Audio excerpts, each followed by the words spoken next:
Hello, my name is Marcus. I'm the compiler of a collection of therapy poems entitled 1001 Windmills of the Mind, a collection of advanced self-help poems taken from philosophical, psychodynamic, psychoanalytic perspective, which long ago, as I understand it, was referred to as some, perhaps many, as philosophical medicine or narrative medicine. Nowadays, generally referred to as owning your shadow work, owning your projections, withdrawing your projections. Projection means there's something about you that you don't remember, some experience, some belief about yourself and others, and it's repressed or unconscious. And the way they make it conscious is to say, attribute, or believe someone else possesses it. So you look in the mirror and it's within projection. We're the projectionist. The film is our content, psychic contents on the real. The projection machine or the mechanism or that dynamic is within. We're the projectionists, we project. We're the projectionists, we project. What are we projecting? Something within. So Laughlin calls it like a mirror. Look in the mirror, so you see it's within. It's the psyche's attempt to make us aware of ourselves, to reclaim our embodiment, to reclaim our feelings, to reclaim our development, to reclaim our development. The baby's meant to develop with the mother. So first the baby needs safety with the mother, then it goes through the developmental phase, roughly subdivided into 3 parts, assuming the prenatal time was okay and the birth time was okay. Often it's not, but anyways, from birth to 4 to 5 months, babies need like a continued social interpersonal womb-like condition, a social interpersonal mother-infant dual unity, symbiosis, merging, fusion. It's kind of like a continuation of the womb. It's like an outer womb, and that's like a psychological egg. And he feels safe to resume his feelings in his body, his budding beauty called the emerging self, meaning the part of the person, the real self, part of the person that's going to feel real alive in the body, ontological self, sense of self, beingness, embodiment. You want that to be a part of you and maintain that being a part of you. I feel therefore am. So the authentic amness is the budding beauty, the emerging self. And when it's safe, it'll stay with the child and be with the child. But if the mother hurts the child, he exiles her. So the metaphor Mr. Fairy Tales is you create a symbol to represent your beingness. Now the beingness is sometimes symbolized like the moon, the feminine and the feminine. So you take the feminine idea, the beingness idea, the embodiment idea, or the soul idea, make it a princess. Now look at the condition of the princess in trauma. She flies away, morphs into a fox and runs away. Or Earth opens up, she gets pulled down. Or in a coma like Snow White, locked in a tower like Rapunzel, and so on down the line. So these fairy tale images are referred to the trauma or the exiling of our beingness. So you take the symbol of our beingness, our embodiment. Okay, if you're not in your body, you're not making sense anymore. And it's disembodied discourse that causes problems. So you take the sense of embodiment or ensoulment, feeling real alive in the body, and create a picture of it, and then take that picture, which represents it. So symbols are not real, but they point to something invisible that's real. So it's kind of invisible, but we feel it, we know it's real, but it's invisible, we don't see it. So create a picture called a symbol. It's not real, but it points to something invisible that's real. So you take the symbol as code for something that's real, which we don't see, but we see the symbol so we can refer to what's real, but we don't see. Take the symbol, okay, make it a princess to represent our beingness, and in trauma, okay, the princess has to morph into a bird and flies away, and so on. So it's kind of like, it seems as if the baby says to his own soul, hey, soul within, embodiment, budding, beauty, authentic self within. Oh my God, mother's dangerous. She's impaired. Mother's got emotional dyslexia, emotional warping. She's got MPD, she's got a BPD, she's a bully pattern. There's something going on. There's some impairment with the mother. Something's going on. She's got too much cortisol, she's got too much trauma, she's got too much dopamine. She feels entitled, she's narcissistic. She's not there to meet the needs here. So please, soul, I'm sorry for me and you.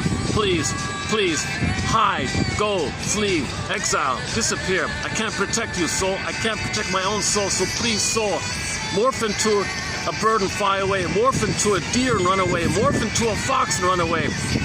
Or just find some escape, or freeze or something. Turn to stone or something, or go to the Siberia and find a block of ice and freeze yourself in there. Morph into a woolly mammoth and freeze in a block of ice up in Siberia. Some place where the mother can't find you. Go I know not whither and bring back I know not what. Just go, I don't want to even know where you go, you gotta go.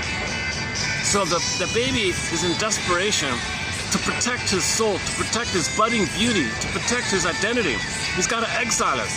He doesn't want to know where it is because the mother will know where it is. So go, and I don't want to know where it is. But at midlife, okay, when the coast is clear, so to speak, when I realize this tragedy, I'll look for you. And that looking for you is called the hero's journey, or the hero's journey of midlife. The hero's journey, the universal common monomyth. We had our beingness, it flew away, want to get it back. Okay, so the myths and fairy tales show you this common monomyth. Okay, so the poor baby, so that's number one. That's the first coping mechanism the baby does to protect his identity. He's got to send it away because mother's too dangerous. Go, soul, beingness, go, go. Now his feeling self, okay, now this is a tragedy for the poor baby because we live to the extent that we feel from our beingness and our authentic self. The capacities of the real self are there. Okay, read Masterson's book called The Search for the Real Self. And there's a whole long list of capacities of the real self. You can apologize, morality, ethics, virtue, okay, affection, tenderness, living in the present, enjoying the present, creativity, spontaneity. In relationships, there's mutuality. You can share, you feel safe with each other, you enjoy the presence, creativity and play and affection and warmth, and you're kind of alive in the present. You know, like when you're in nature, you feel you're present in nature. You're not spacing out or something, or you're not bored or something. You enjoy the present, here now. You're in the here now. You're enjoying the here now. Because in trauma, you're afraid to enjoy the here now because all you have is fear in the past. And you transfer that fear in the past to all times that past. The present still the past. The present still the past fear. So you always feel the fear, or you transfer the fear because the present still feel the fear because that part of the brain doesn't know time. So we want to enjoy the present. You need an identity. And you want to live the regular, quote-unquote, human side of being human. So if there's a loss, I felt a loss, I admit there's a loss. So there's an I that admits the loss. I felt the loss, sadness. So with the identity of a wide range of feelings, needed of feelings, appropriate feelings, aliveness of feelings, including sadness. So sadness is the natural response to loss, so you can feel sadness. So you can mourn and grieve, admit a loss, and then you can be back in the present kind of thing. But if you don't have the I, you can't mourn. Complicated grief, too much fear, no I to mourn. And you're living life with the inability to mourn, with your constant pain of grief, but you can't express it called mourning. You can't mourn. So now you're living with pathological, complicated grief, aggravated grief, the derailment of the grief process. Okay, it leads to melancholia and all these other kind of issues. How are we doing here? A little unusual setup here today. Let's see how it goes here. Oh. The sun's barely down on me here. I was aiming for the clouds.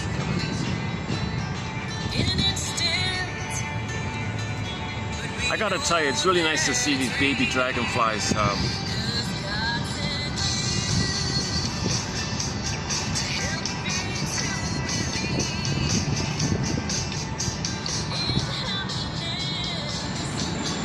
Did we get in the camera, one of them there?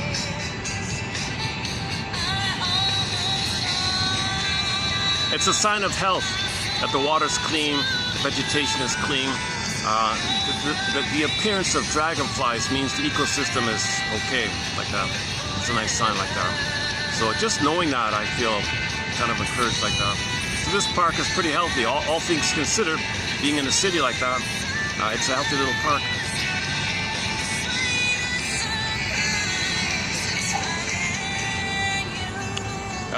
Okay, so let's go back to our opening premise here. So the opening premise is, as Robert Bly describes it, we're born 360, radiant, full, complete, healed, or whole. Okay? But the center of us, the soul of us, the core of us, or the soul of us, or the heart of us, that's the main part of us. That's frozen. So that's frozen in its development. So symbolized by the exiling, the princess, and so on. Or the core, the soul of a person gets pulled down into the underworld, like in the Greek myth, Earth opens up, she gets pulled down. And you see the chasm in the earth as a metaphor of the gap between what the baby needed, what the baby got, huge gap in the gap of the earth. Okay, this core got pulled down because of the gap. Again, the gap means the baby needed mother failed the baby, and what he got was trauma, huge gap. So that's a convenient, quick image to convey how the soul goes away or gets repressed and buried because of the gap. So you got the geological metaphor, like a crack in the earth, a fault in the earth. One guy calls it. And this fault is a basic fault, he calls it. A core fault, a core wrong, because the baby expects mother's love, she hurts him. Okay, earth opens up, soul gets pulled down. It's a pretty clear image, actually. Dickinson adds the point that because of the pain of losing your soul, we go into a swoon. So the brain senses endorphins, which numbs the pain, and now we're into a swoon. There's a pain so utter, swallows substance up, then the person goes into a swoon, she says. Baby had a great hope for mother's love. It fell. You heard no noise. The wreckage was within. Oh, cunning tale that let no witness in. She's talking about soul fragmentation. We can't know of the trauma.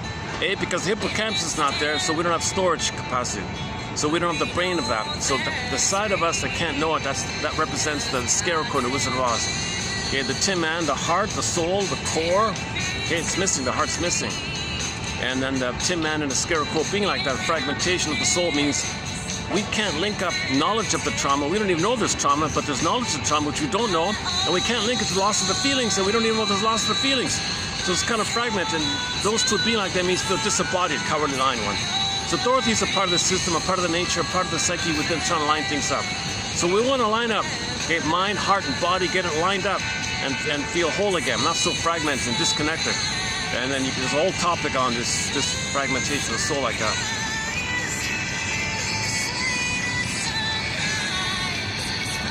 And the sweet surprise is, well, you know, there's something supporting our healing. Nature says when something's wounded, you know, sweet surprise, something is guiding you to heal. You got to cooperate with the innate drive for healing, cooperate with nature's efforts. So part of nature's efforts is notice how what you're doing is a repetition of the past. So you can know the past, get the story, create narrative medicine, have some sense of lived experience in the sense of time. You need time to be able to discern present and past emotionally and reality with the narrative. Okay, so you gotta find your story.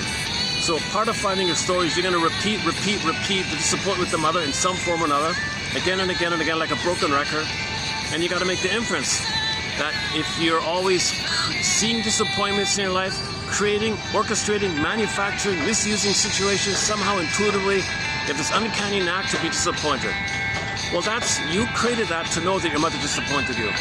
Now, the more disturbed one is the flipped one, called the Faustian deal, the Faustian bargain, identification with the aggressor. In new situations, you play the mother shamed you, find proxies to play you, and shame them the way your mother shamed you. But still, that's for you know that your mother shamed you. So either you coax others to shame you, you know directly your mother shamed you.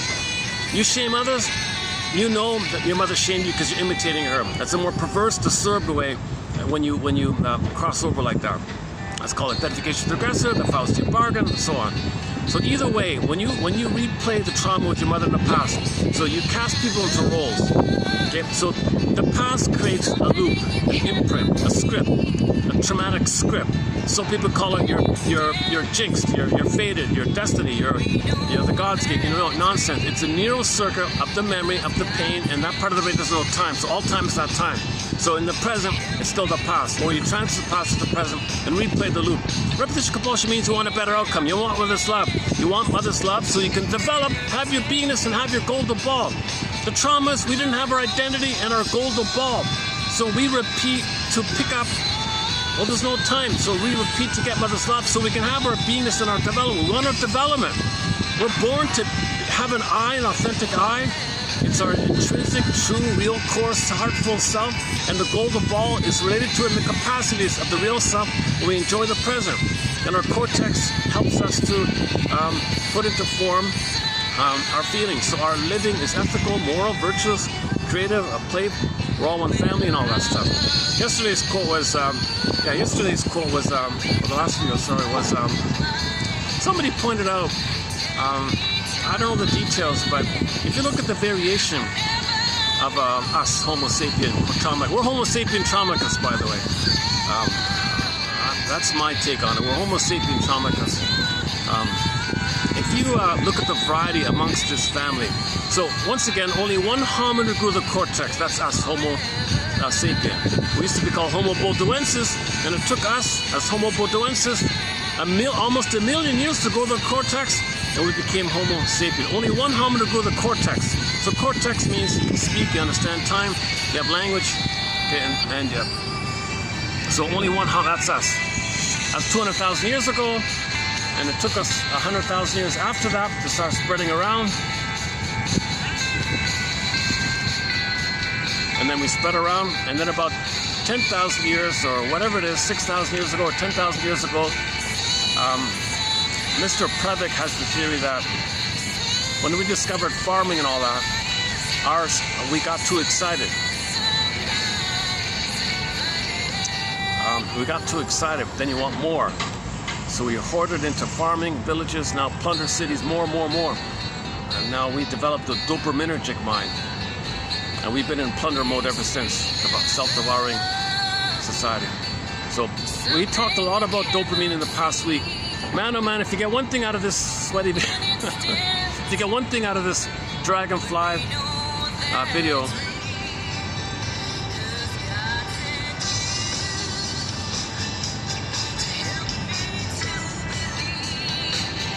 is to check out the past videos for the past week.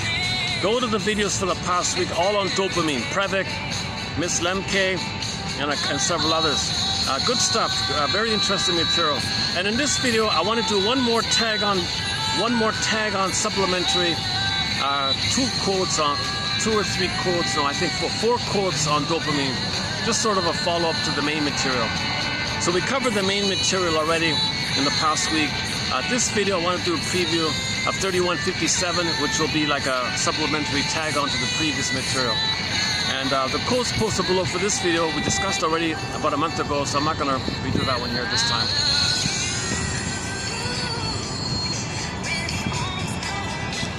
Anyways, no one really knows the story of why we became too much chase mode.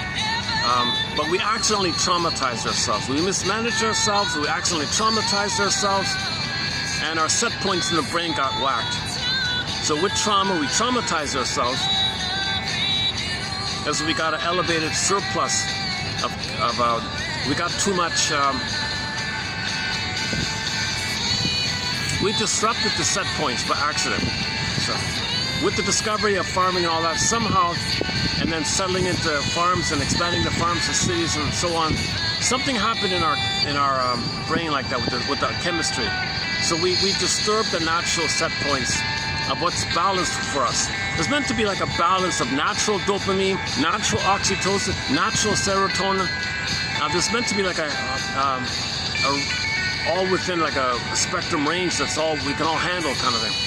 But something got whacked, things got way whacked. So when we accidentally traumatize ourselves due to the mismanagement of ourselves and our confusion or something, the set points got whacked. So basically dopamine's too high because trauma means stress, adrenaline, go, dopamine. Dopamine's related to the stress and the fear and the anger. That mother hurt you, go, find mother, go, danger, find mother, mother, where are you, mother, where are you? Dopamine means chase, mother, where are you?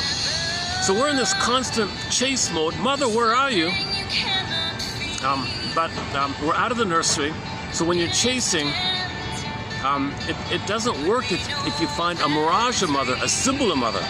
So now enter the idea that when the real needs are not met, poof, there are symbols. We look for symbols of mother. So money's the main one, food, cookies, and so on down the line. So material, money, food, drinks, okay, and pain management around not getting it, and then the chase. So you chase for mother, it's a symbol, symbols are not real, the pain's still there. You repeat to get mother's love to have the proper set points. You chase the symbol of mother, it doesn't work because it's not real mother back in the nursery, the pain's still there, so chase. Now when you chase, you're all excited because the fight is in the dopamine chase, you have an immense imagination and fantasy that finally you're going to get mother. And when the baby's one with the mother, he's in a blissful euphoria, delirious euphoria, blissful oneness. Think about the falling in love topic. People are in delirious, mesmerized, spellbound, hypnotized euphoria, right? So when you think about this falling in love stuff, you're in a spellbound kind of thing. So that's because the imagination is maybe I'm going to get mother.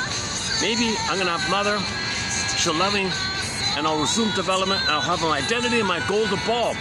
The whole goal of healing is we confusingly think we can still get our identity and golden ball by chasing symbols of mother. It doesn't work. We got to finally realize it doesn't work. Growing up, they say, means realizing it doesn't work. So then what? Well, you find your story of what happened, admit the truth of what happened, and then realize what happened. And when that takes place, there's something called abreaction, catharsis, emotional release. where you can accept and admit the thing, it's understanding, forgiveness, then that puts you into reality mode, and your feelings come back to you, and your identity comes back to you after you mourn.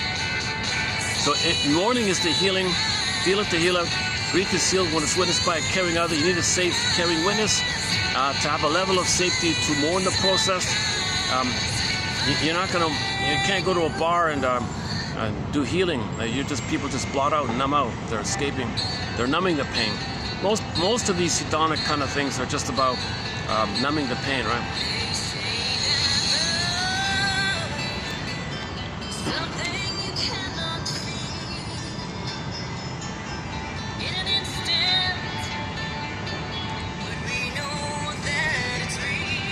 Okay, where are we here? I gotta confess, I kind of gave it my best on the topic of dopamine for the past week. I really try to dig deep and trying to articulate the best I can and have a clarity of mind to present the material. So the past week, man oh man, I don't feel like I can replicate what I produced already in the past week. So let's just limit it by saying that the more trauma, the more stress. The more fear, the more anger, the more shame, the more pain. Enter dopamine. Now, in normal life, dopamine is the natural chemistry behind that motivates you to do something. You have a goal, it's healthy for everybody, dopamine's there. So there's a natural dopamine for a natural, healthy place. So dopamine's neutral like that. You got like a healthy dopamine, and you got an excessive, dramatically excessive dopamine or a manic dopamine mode. So we're not talking about the healthy dopamine. So everybody has dopamine. It's either related to a healthy mind, so your chase is for healthy endeavors, or it's related to a traumatized mind, then it's related to a manic, panic, desperation, because you're in fear mode.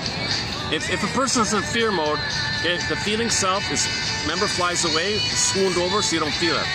You're operating out of the survival memory of mother being dangerous. You were angry at your mother, your own anger rebounds in, poof, a monster of the id. So now you're dealing with the monster in your psyche. It's your own anger poofing into a monster. In the baby's brain is pre-linguistic, pre-verbal, imaginal, myths and fairy tales. That's the baby's connection to the mother. It's his attempt to hold himself by his anger to the mother. That's his link to the mother, using his own anger to the mother, but is hurting himself. Baby does a trick called psychic masochism. He's going to somehow make that pain of his anger hitting himself, instead of communicating to others, communicating to himself. But it's destructive because he's desperate. He's in SOS mode. He's in panic mode. Mother, please don't leave me. Please don't abandon me. I'm in rage. So that when the baby's final pathway of his cry is rage, it turns in on him. So now he's rage at himself. So baby can't deal with this. So he finds a way to bury it. And something happens called the liberalization of this pain, called psychomasochism, pleasure and displeasure phenomenon. So he somehow manages to sugarcoat this pain. That's quote-unquote a major crime in the psyche. So he's got to camouflage it, cloak it with the repetition compulsion, with oral fixation, with manic pursuit. So that's why there's so much dopamine, because there's so much pain, more dopamine, more chase. Now when you're in chase mode, you look for symbols of mother, not that it's going to give you mother, although material things and cookies for a moment make you feel safe. But the real kind of excitement of it all, of dopamine, is you want to trigger the time when you were one with the mother. So if you have a symbol of mother, it might trigger when you actually were safe and one with the mother. Then you blip up the fantasies of safety. Then you get the serotonin, oxytocin of feeling safe. Now, when you get good feelings of chemistry, when you get the happy chemicals of chemistry, of serotonin and oxytocin, the stress goes back. That's just a blipping thing. Chase again, dopamine chase again, fantasies, memories, pathological nostalgia, the good old days, felt good, good chemistry, stress goes back. Stress comes up, chase, chase, chase, get the good feelings. Something symbolic of mother, remind me of mother, feel safe, out. Chemistry goes, painful chemistry, stress, cortisol goes back. Comes up again, chase again. Every time you're chasing, that's dopamine based. Dopamine says, go, too much pain, go chase mother. Can't find mother, where's mother, where's mother? Okay, find a symbol of mother, remind me of mother. If I can find a symbol which reminds me of mother, then I'll blip up the good feelings that I once upon a time had when I was in the uterus, safe with the mother. if I can remember and trigger up those good old days and trigger up those memories, those fantasies, those good times, there's chemistry related to those fantasies. I want the fantasies. I want the thing to give me those fantasies, so I get the chemistry. Then you're blipping up in your system the oxytocin, serotonin, and when you feel safe, okay, the painful chemicals go back. It's just a blipping phenomenon. It comes up again, chase again. Does it work? You push it back with the fantasy exercise, it comes up again, chase again. So dopamine says chase, chase, more pain, more chase, more pain, more chase. So this is the dopaminergic mind now. There's an excessive amount of dopamine. We're too much focused on the chase. You can't enjoy anything, because remember, the purpose of chasing is to find leather in the past to crack the set points. Remember the set points? Oxytocin, too low.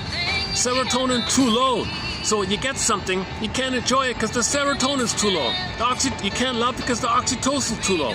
So you get something, you enter the song, the chase is better than the catch. That Disturbed heavy metal song, the chase is better than the catch, sort of intuitively is about this. I don't like the song, I don't like the band, but the lyric is pretty catchy. So they get something, boring, seen one tree, seen them all. Seen one dragonfly, seen them all. They have this real kind of deadened attitude because there's no oxytocin, no serotonin.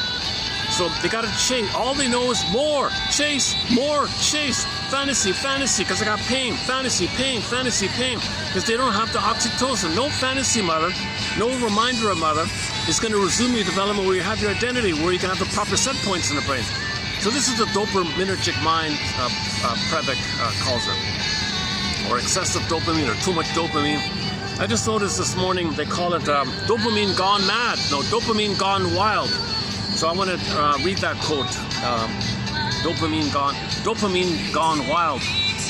So we've been in this mode of dopamine going wild in us, following the trauma, and we traumatize ourselves accidentally, roughly somewhere between 5,000 and 10,000 years ago, with the mismanagement. So there's a whole topic on this transition from village to pillage, tolerant to prejudice, like that. But we're still in the pillage mode. So pillage means plunder, chase, plunder, chase, plunder. You can only chase. You can't stop and enjoy anything. You got to chase. The moment you get something, the pain comes up. You got to chase. The only thing that keeps away the pain is the chase. The chase is better than the catch, because when you get the catch, you feel pain. Chase means you're going to push back. With the fantasies, you're going to push back the pain. So that's the pain relief. Two videos ago, who was it? The guys who wrote that book, Dopamine or More, they have a line in there about the cigarette thing. So imagine, why are people so obsessed with nicotine? Their analogy was, well, imagine you're carrying a heavy burden like a rock. This heavy rock, it's heavy, it drags you down, you gotta carry it all the time. Wouldn't it feel nice to drop the rock? At least for a minute? Wouldn't you do it? Wouldn't you want to do that? But the condition is, the rock will come back to you. You cannot permanently let go of the rock. You can only take a break. So cigarettes, nicotine gives you that escape break, so you feel like you dropped the rock. You carry the rock, take a cigarette. The relief of dropping the rock. Carry the rock. Okay, it drags on. Okay, give me a cigarette. You drop the rock. So the chase for the cigarette is the dopamine to feel the pain relief of carrying the rock. What's the rock? Okay. The rock is unprocessed trauma, unborn losses, complicated grief. It's the rock, the albatross. It's haunting us. A ghost in there. Our anger becoming a monster inside of us. Our own anger hitting us is in there. Complicated grief. So it seems that the piece of the puzzle, a piece of the healing puzzle, is to understand the role of dopamine in trauma. Okay, so when there's trauma, we have the unconscious hope for the fulfillment of old unfulfilled needs. So the old need was for safety with the mother, so we can have a developmental process, to have our identity, to have our golden ball. That's missing. You repeat for that. Repetition compulsion means you're transferring the past to the present. Repetition compulsion means you're living in the past, dwelling in the past, because unprocessed, too much fear, frozen anger, you can't relax in the present. You don't have the chemistry, you don't have the chemical wherewithal. It's okay, all right. we don't have the chemical wherewithal to enjoy and love in the present. You're missing the chemical wherewithal to enjoy the present and love in the present. Because in trauma, the set points are too low. See, we're repeating to correct these set points. That's Janoff's take on repetition compulsion. I really like his definition of repetition compulsion. You repeat to correct the set points. That's as simple as it gets, really. That's the simplest of the hundreds of definitions of repetition compulsion. Man, oh man, that's one of the clearest, most concise, maybe one of the most practical conceptions of repetition compulsion.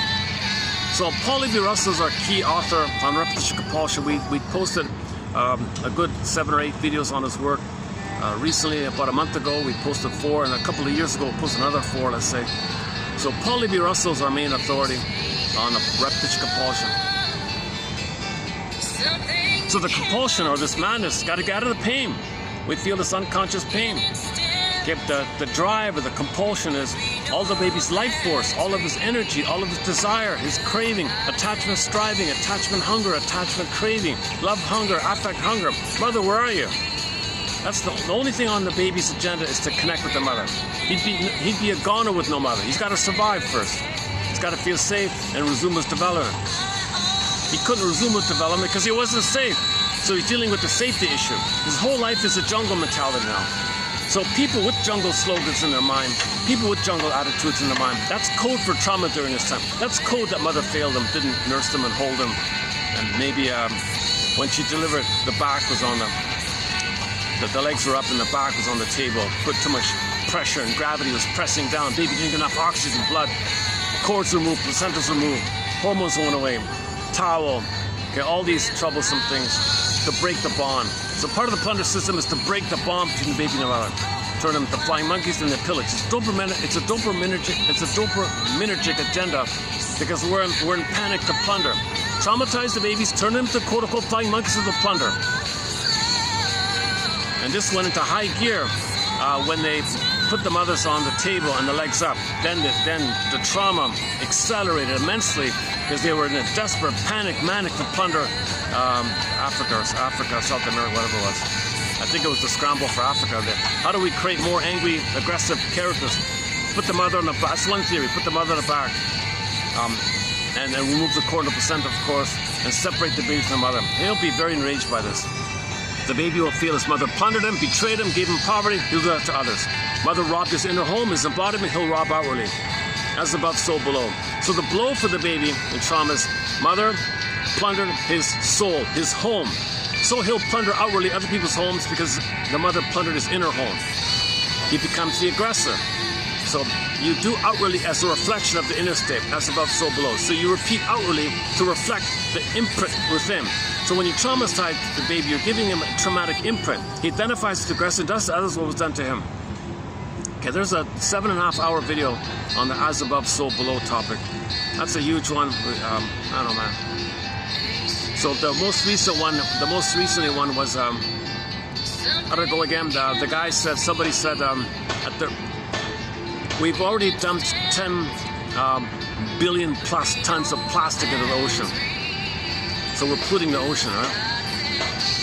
And he said in 20 years or something, at the rate we're going, he estimates that it's possible, it could happen, that there'll be more plastic than fish in the ocean. So why are we putting toxins on the planet?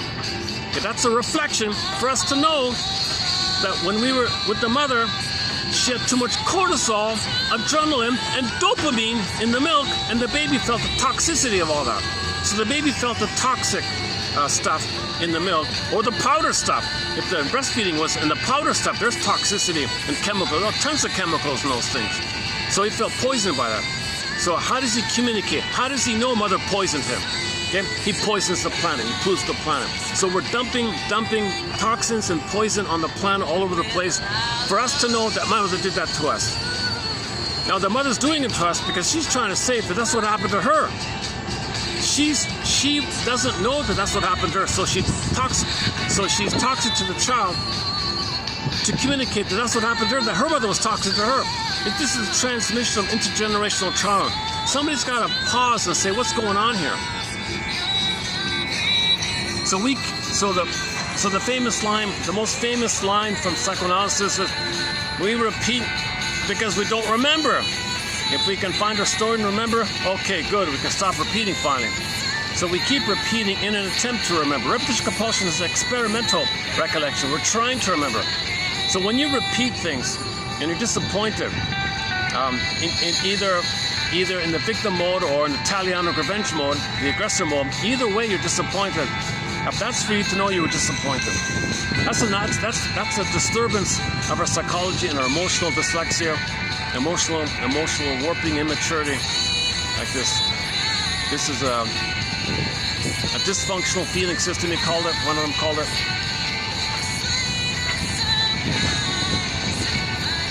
Yeah, a clue to the disturbance of the excessive dopamine is cynical attitudes, and a constant 24/7 cynical, sarcastic, bitter banter, sardonic attitude about everything, glass half empty kind of thing. That'll do it, because you're obsessed with being the aggressor.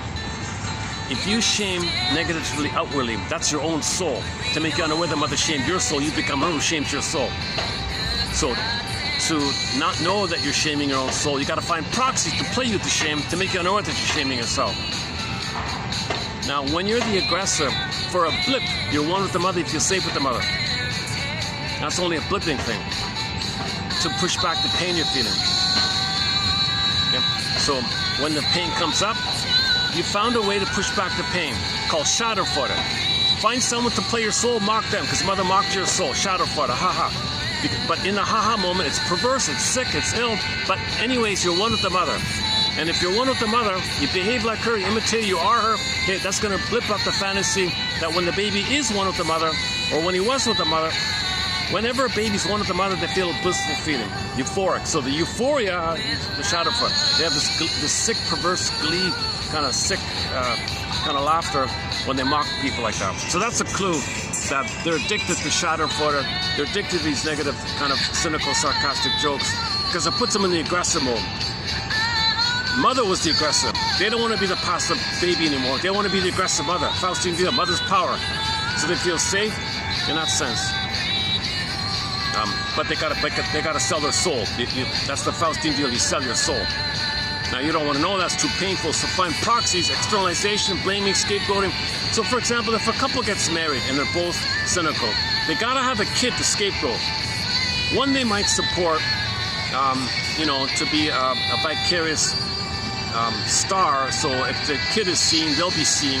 If the kid is mirrored and admired, they'll feel vicariously mirrored and admired. So they might support one kid. Doesn't work, second kid usually scapegoated. Now these parents want to be free somehow. So the third kid is ignored, lost, go away, be free. The third kid is lost. No one's talking to me. He's in the library all the time. Well, be independent. We want to be independent. And the fourth kid comes on and says, gee, all this misery here. I don't know what to do here. What role is there left for me? I can't be the star. They already scapegoated the second kid. The third kid plays their fantasy autonomy. What do I do with all this tension, all this seething attention? Oh, I'll just... I'll do clown-like things. I'll be the joker. I'll be the mascot. I'll be the clown. I'll be the funny one or something. Make everyone laugh. He found a way to make everyone laugh. So he has a role or something in the family system. Now that's just one version of the family systems theory. The first one's the hero. So they support the first one to be a star. So vicariously the parents can be narcissistic mirroring. So the first one's going to be a narcissistic extension. If the first kid is seen, the parents will feel seen, and that distracts them from themselves, because father's seen, mother's seen through the star kid. Whether it works or not, it doesn't matter. Second kid, due to all the pain that's built up. Remember, the narcissistic people cannot make I statements. They don't have mutual affection. They don't have love for each other. It's a utilitarian survival mentality. They're not loving each other. There's no companionship really. It's just it's like a deal or something, So the second kid comes on. All right, all the pain I feel with you, I'll put onto the kid. My wife says, yeah, all the pain I feel, I'll put onto the kid. So they get along by scapegoating the kids. So that second kid plays a role in the family by being scapegoated by the shame self, the two parents. The parents are angry at the mother. All right, kid, scapegoated kid, thank you for bringing us. Now you play our respective mothers, and each of us will discharge your anger on the mothers onto you. Kid is scapegoated again. Poor kid is scapegoat. That kid's going to have a miserable life, obviously. You're better off being the hero one. There's a lot of pressure to be a star, but you're not being tortured like that. Third kid comes along called the lost child. So you got the hero, scapegoat. Number 3 is the lost one. The lost one, theory about that is, on some level, the kid picks up, these parents are miserable. They wish they could be themselves. They wish they could be free from the mother. So they ignore that kid, hoping he'll escape, so they could think they're free. But that lost kid was never talked to. No one listened. No one looked at him. No one taught him anything. He was just totally ignored. We're going to totally ignore you. Go away. We want to see a symbol of our autonomy and freedom. Go away. So he's totally lost, this kid. And as just mentioned, the fourth one has no. What role is left for him?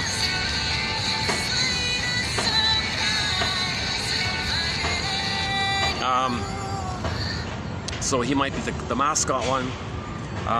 There are a couple of other roles the kids can play in the family system. One could be the really disturbed one, the really naughty one.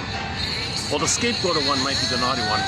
But there could be another one where he just expresses anger on the parents' behalf, and they love it. They love it that way.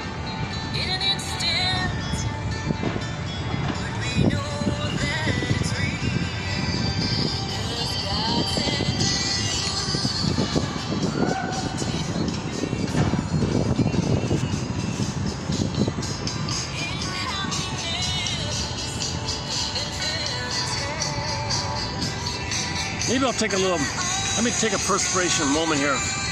Let's play another Partridge Family song. Well, Keith,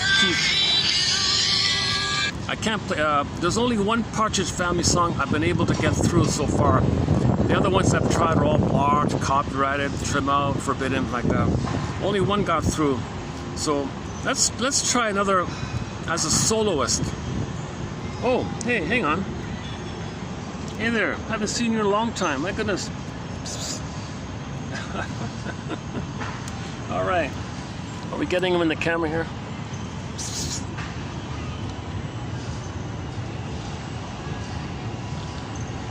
Shit, I think I saw him once like a year ago. My goodness.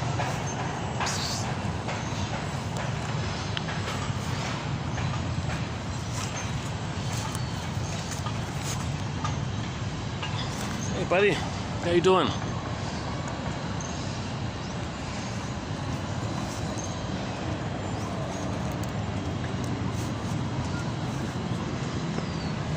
I haven't seen you in such a long time. Are you the same one? I think you are.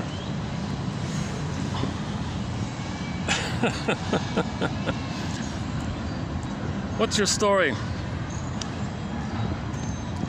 Start from the beginning. Whatever that is for you. What's your beginning? Tell us your story. Start from the beginning, whatever that is for you.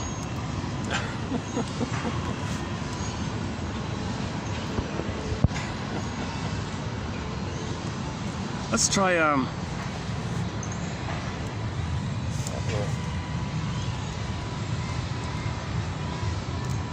it's nice to see the cat, yeah. I haven't seen the cat here in a while. Hang on a sec. I want to play this, lying to myself song. Let's try this song here. This was one of his hits as a soloist. I didn't even know about it. Called "Lying to Myself." Hold on a sec.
Plaything and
Let's give the live one a try. Let's see, on like a talk show kind of thing. The live one's pretty good as well.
typical song. He had a infatuation with the girl, limerence, the chase, that the girl, the imagination, that could be the mother of the past. It's not, but there's a real excitement, euphoria that could be the mother in the past. So you're blipping up the euphoria of the past.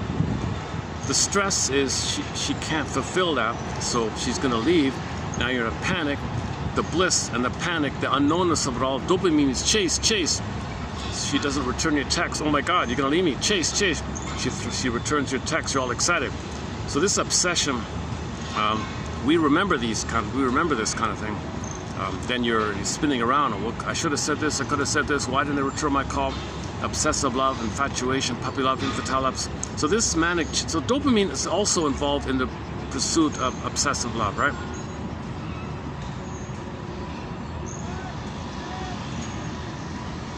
Hey, where'd the cat go? Oh, so nice to see the cat here. My goodness. I haven't seen cats here in such a long time.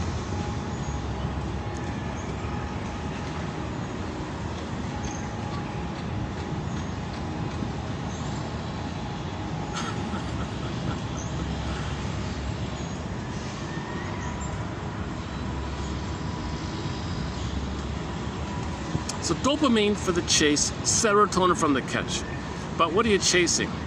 You're chasing for some thing that in your imagination, in your fantasy, in your dream, in your mesmerized, hypnotized state, could be you're yearning for a mother in the past. Now, if you can blip up those fantasies of the past, you get the excited feelings. Now, if you're in that mode, we're chasing for mother. So limerence love, okay, obsessive puppy love, infantile love, transfers love, spellbound, mesmerized love, hypnotized love, this infatuation, this romantic love, passion love, this love at first sight, just one look, love at first sight, this kind of excitement, and why we obsess about it. It's all about the child's urgency, a great hope for mother in the past. You're feeling the chemistry of the limbic system that doesn't know time. The baby has a deep, deep craving and yearning. So in the present, when you're thinking all the time about it, because you couldn't mourn it. Obsessive thinking and rumination is a failure of emotional processing. You can't emotionally process because you don't have an eye to do so. You're hoping to get mother's love to get an eye to get to that kind of place. So you're really hoping for your development. You're hoping to resume development, to give you your eye and your feelings. So a girl in the present who is going to betray you because it reminds you of their mother betraying you, okay, that flares up the wiring. You find a copy of your mother. You're only attracted to a mother who failed you. So look for a person who will fail you, and then you're all excited. So a typical love song, the girl says, sorry, I can't do that. Plus, I wanted you to be my mother. I thought you were going to be my mother. Two children looking for the breast. You know, who's going to serve the other kind of thing. They're both in a blind search for mother. If he's doing it, she's doing it, it's going to crash.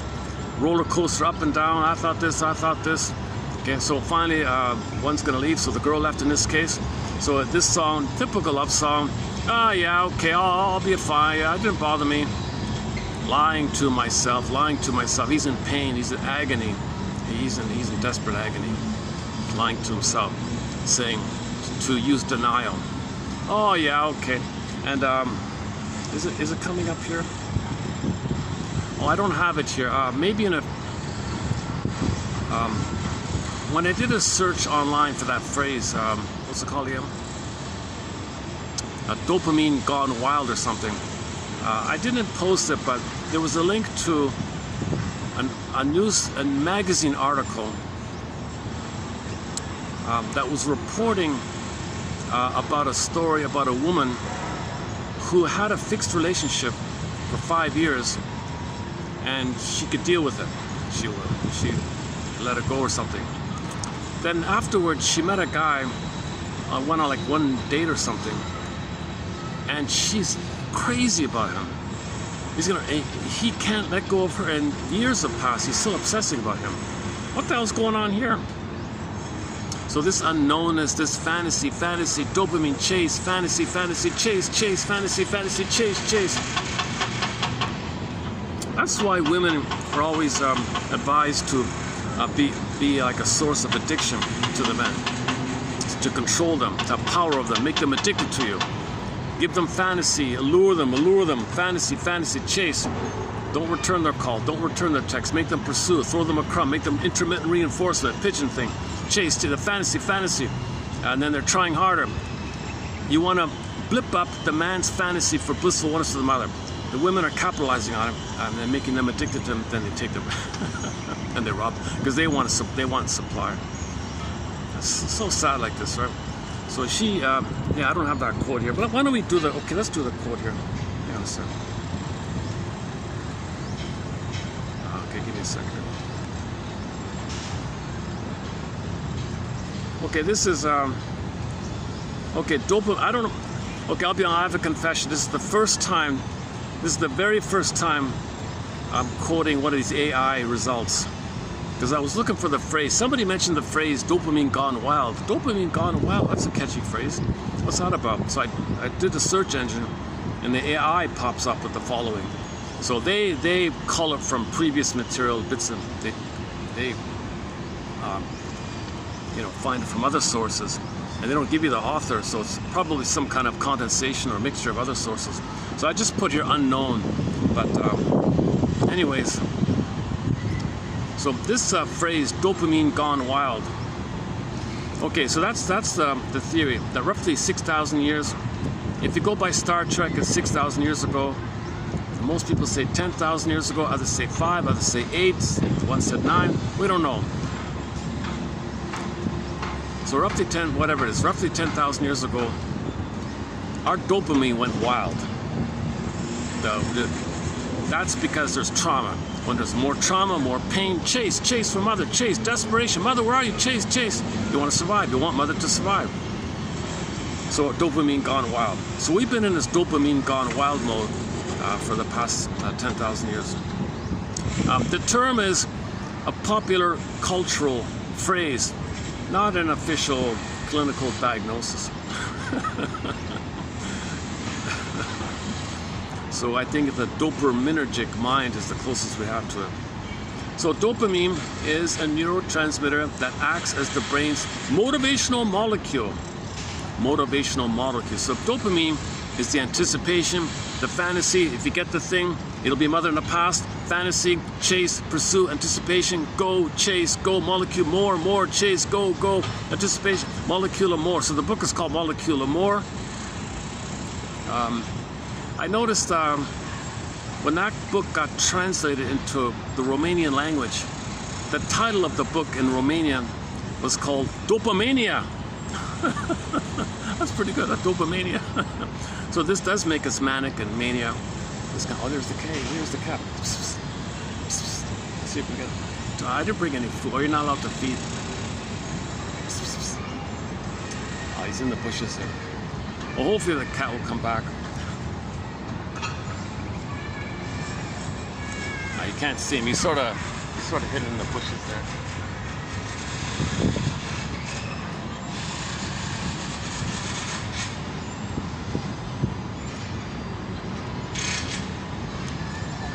Before the rule came in. Oh, hang on. Can we get him in?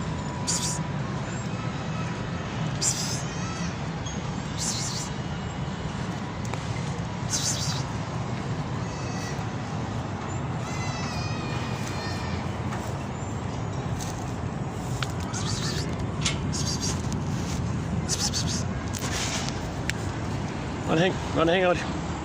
Want to say hello to the YouTube world?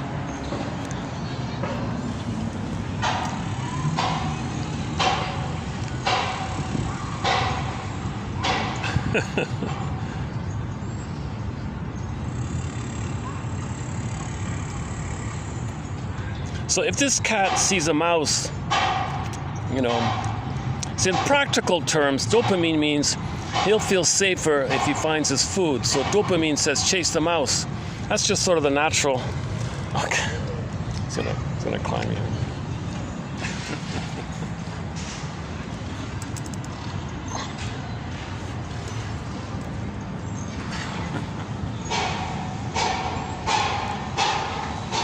Dopamine gone wild. Dopamine gone wild. Okay, so I didn't include this, but somebody called it the dopamine of curiosity. So that cat's being curious. What's this? What's this? What's it? That's the natural dopamine.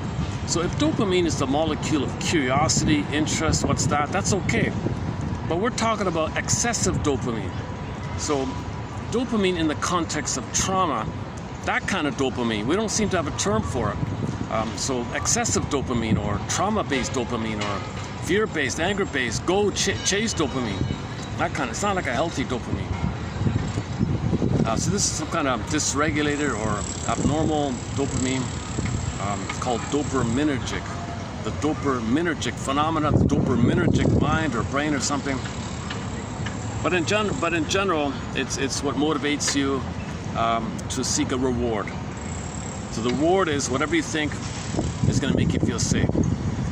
So if you think that girl who reminds you of the mother is going to be your mother, makes you feel safe, and that girl is going to make up for what your mother failed to do, and she'll invent a magical time machine and take you back to the past and correct everything, you're all excited.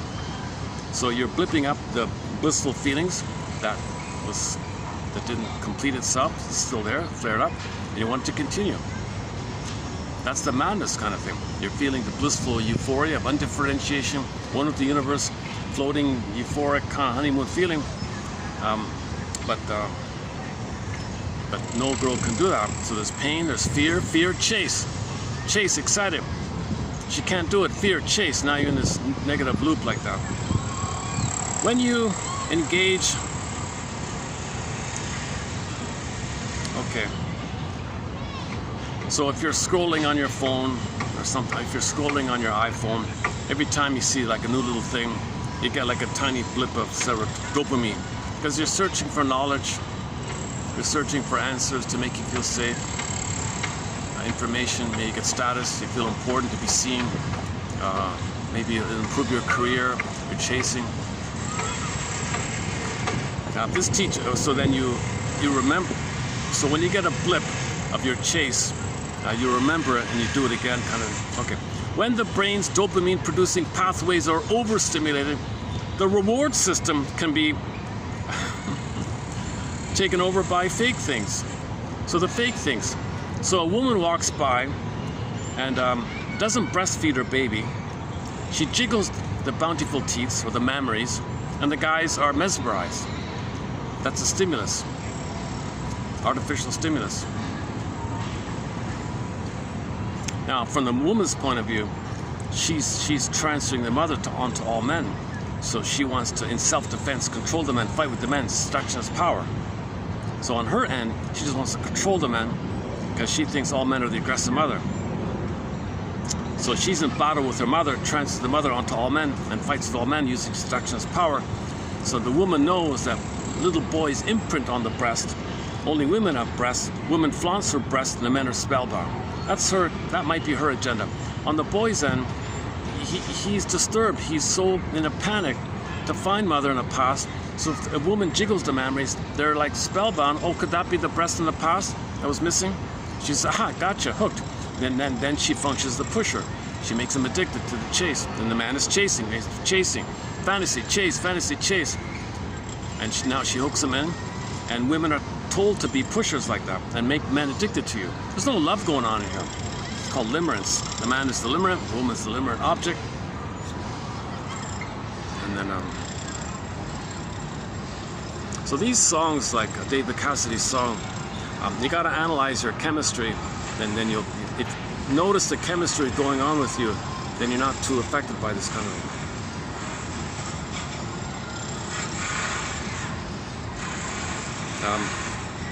Addicted. Okay, so and things can do this. Things can promote this.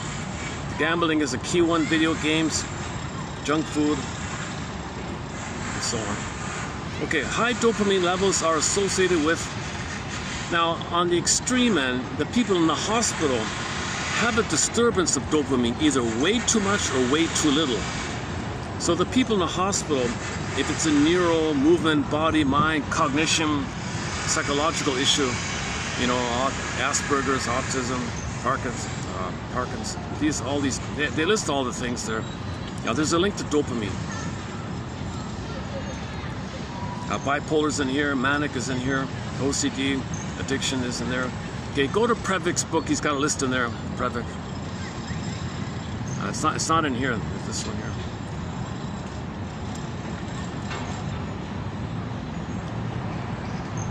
Okay, high dopamine levels are associated even with, oh well, okay, back to the hospital. People with schizophrenia, oh, schizophrenia is one in there, okay. Bipolar's in there, mania's in there, dopamania. Excessive dopamine can be associated with impulse control issues. Sometimes if you got too much anger, and the dopamine and the anger, those mix in, because the anger is the final pathway to get love. So your chase, anger is an extreme attempt to get love. Anger means you want love, you want mother, you're crying. Anger is the final pathway for your cry for love. Anger is a cry for love. So if anger and rage is there, you're still crying for love. Now dopamine says chase. Now what a mix. If you got the rage and you got the dopamine,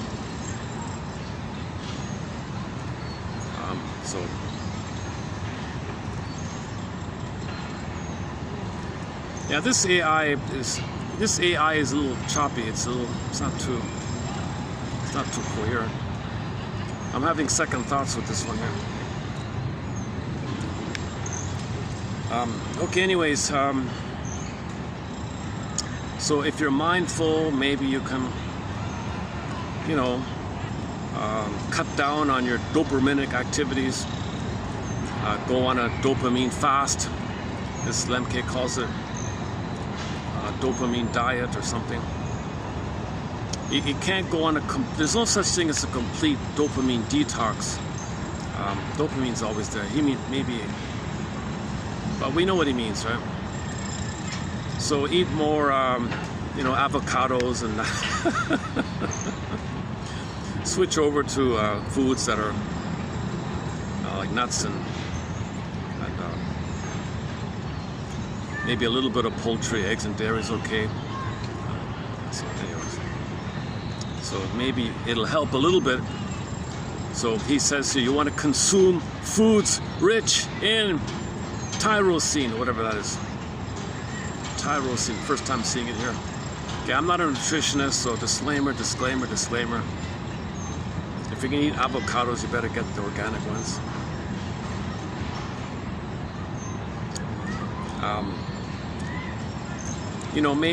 Maybe downgrade your rewards. Like have a little celebration for a little thing.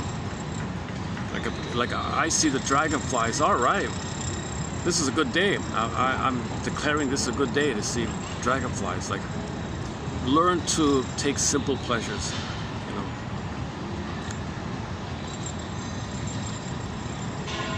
Okay, and the usual self-help kind of thing is in there. You can minimize your addictive behavior. For example, turn your iPhone off when you go to sleep, and take the phone that's turned off, powered off, put it in another room, in a drawer, lock the drawer, and put the key in another place. Put the key in a box, in a locked box, and put the box in another place, in the safe. Make it difficult. So if you wake up, you think, oh my God, all this work to get off, forget it, just go back to sleep. So you can do little things to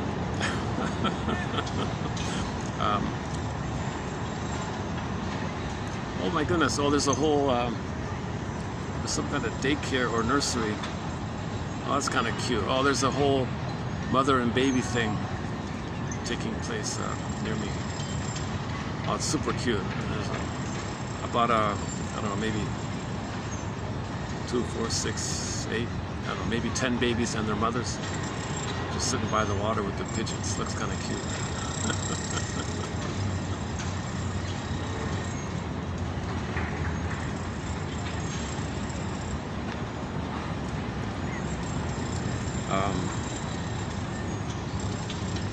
So Lemke likes to use the metaphor. Well, remember Odysseus? He tied himself to the mast. Well, restrain yourself. Think about Odysseus. Look at what he did. He was tempted. He was allured. He tied himself to the mast. He restrained himself. So you can do things to restrain yourself, like turning the phone off and hiding it, and hiding the key. You can do things like that. Typical self-help things.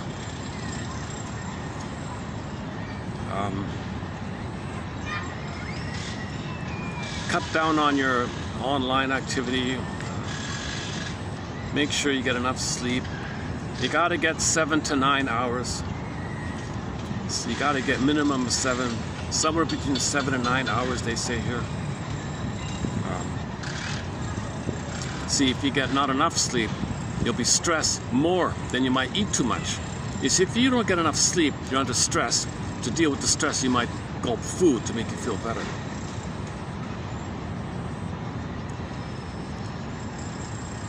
Okay, yeah, okay, that's just so. Okay, let's do the next one here.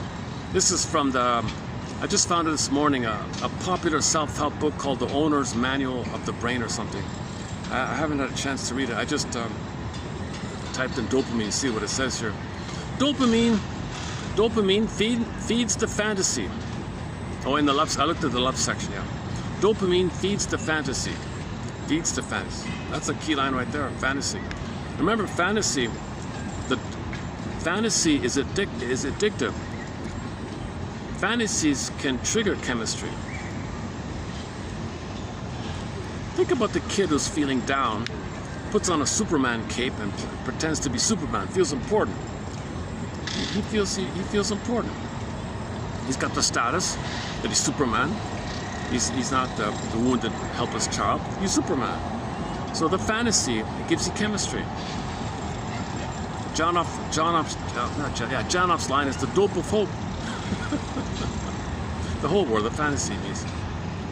Dopamine feeds the fantasy, the imagination, leading to a kind of lovesickness in which the imagination just can't rest during romance.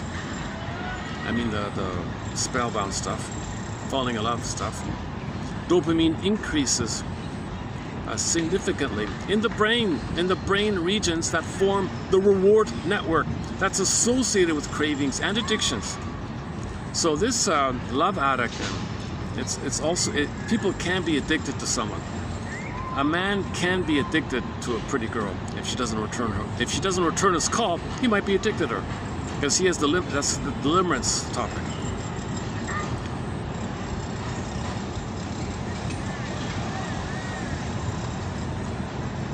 Okay, in one of these animal studies, some animal they put in a love potion number 9, some cocktail mix of oxytocin, dopamine. They flooded this poor animal. They don't say which one it is. And then after that, the first animal that came across fell in love. Love potion number 9. So the love potion number 9 was done with the animals, causing the subject to fall head over heels for whomever happens to be nearby at the time. Animal studies. Okay, as Helen Fisher, okay, she just passed away, Helen Fisher, last year. Helen Fisher, as Helen Fisher writes, 2004, quote, all of the major addictions are associated with elevated levels of dopamine. Is romantic love an addiction? Oh yes, she says. Dopamine is intimately involved with the brain's reward system, and failure to achieve one's romantic love interests serves to ramp up dopamine levels even more, such that the cravings become more intense with the unavailability of one's beloved. As dopamine levels increase, 2 other chemicals are affected. Dopamine typically drives up other chemicals.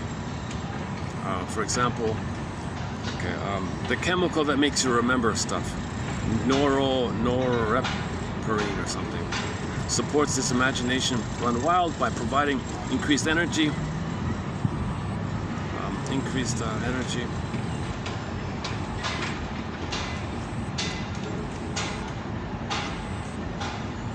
And a sense of euphoria.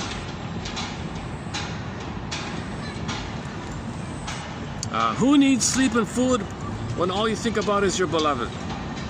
So you can't sleep, you're thinking about them, your imaginations run wild, your fantasies have run wild, your euphoria. So if you're in euphoria, you can't sleep if you're too excited. You're anticipating is so great. You're looking forward to it so much, you can't relax, huh? The fear is there, maybe it won't happen, but it could happen. your lifelong excitement for a mother to finally nurse you properly, hold you properly, soothe you properly. You've been waiting your whole life for. Euphoria, wow. Okay. You don't want to miss it, so you're staying awake the whole time. I don't want to miss it. I've been waiting for my whole life. I'm not going to fall asleep. I'm not going to miss it. Maybe something like that. As Nora Pine Frine, whatever, however that's pronounced. Freen, right? Nora Pinafrine. I don't know. As this other chemical arises, details of the lover's experience with the beloved are imprinted in long-term memory because this chemical serves as a kind of setting thing to establish the memories, kind of like these old, in the old-time photographic dark rooms, those fixer things that sets the thing. So something's set in the brain, imprinted in, flashed in. So this chemical flashes in the memory of the girl, what she said, how she looks, it flashes in because you're chasing. Now you're obsessed with it. So, with romance, it all starts with rising dopamine, which leads to increases in this memory chemical. Okay, I'm really this batch is the weakest batch. Okay, all of the videos we've done on dopamine for the past week have been excellent, really strong, really great. I gotta confess, I kind of slipped up here a little bit. I took the AI interpretation and this fluffy self-help book, the owner manual for the brain one. So these are weaker quotes. They're too fluffy. They're too vague. They're not precise enough for our collection. I might even just delete this whole thing.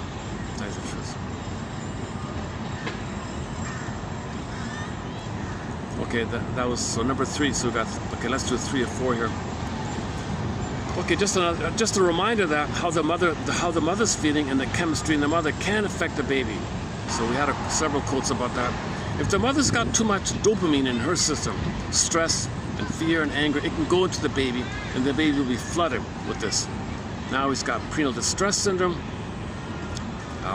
making him too manicky, too vulnerable for birth trauma. If there's birth trauma, he'll be more susceptible to it if he's already under stress from the chemicals of the stress hormones going to the baby.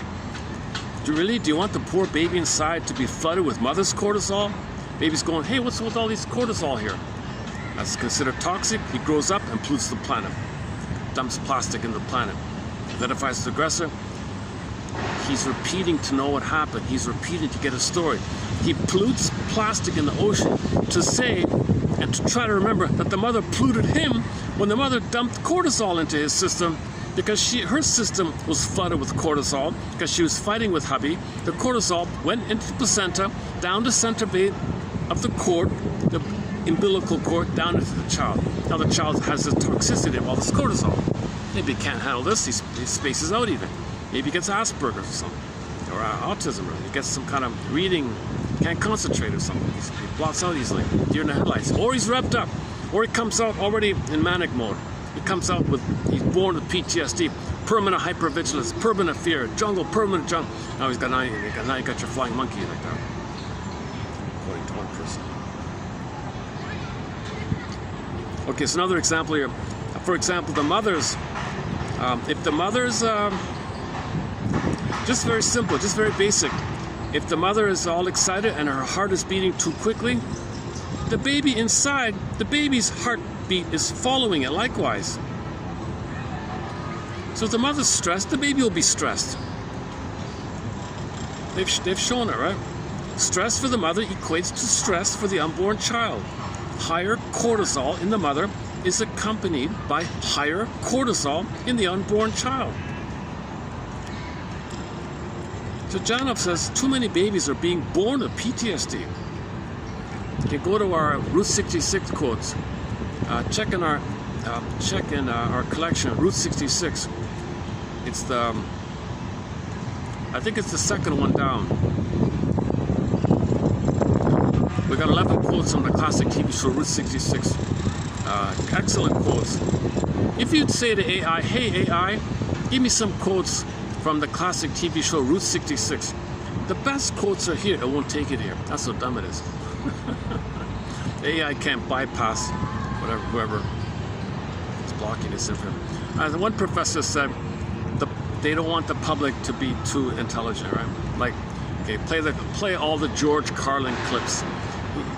He channels his aggression in his rants, but a lot of what he says is pretty basic, pretty elementary. We played one of his clips right lately.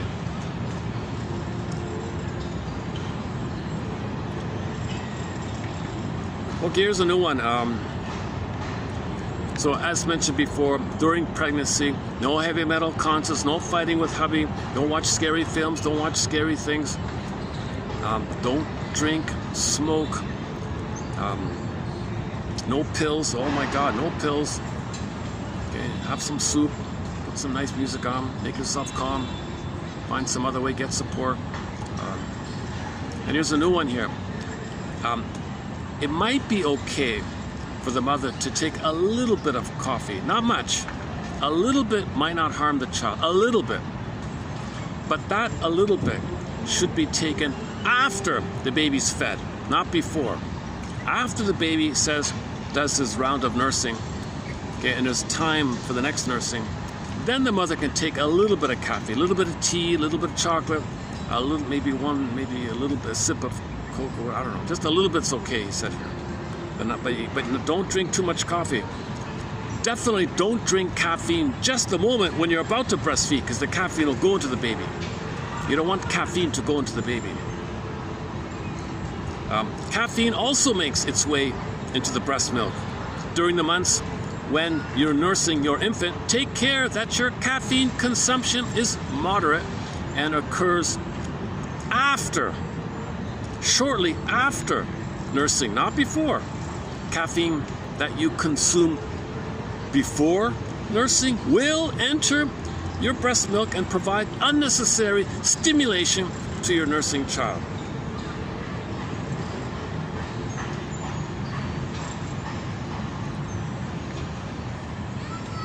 Hey mother, the baby's nursing. Mother, what's going on here? Why is this? Why? I feel like you're giving me some kind of. I want regular milk. I don't want latte. Oh my God. Can you at least drink decaf, mother?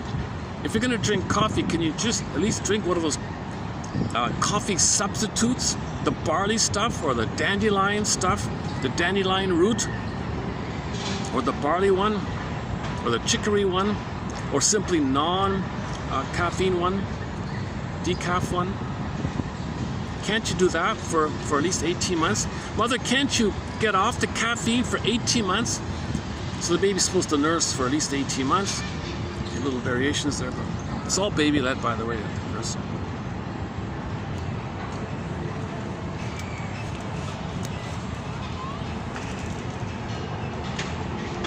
Yeah, so let's say that could be a factor, right? To polluting the planet.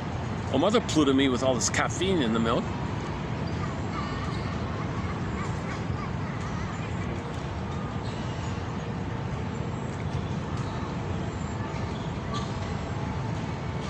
Okay, maybe I'll keep it for the phrase. Maybe it's just worth it for the phrase dopamine gone wild. That's what got me onto this topic this morning. Oh, I wasn't going to do a video today. Let me take a break here. Oh, dopamine gone wild. What's this about? Dopamine gone wild. It's a mainstream. It's in the pop culture. I didn't even know that. I'm really out of it. A popular cultural phrase. Dopamine gone wild.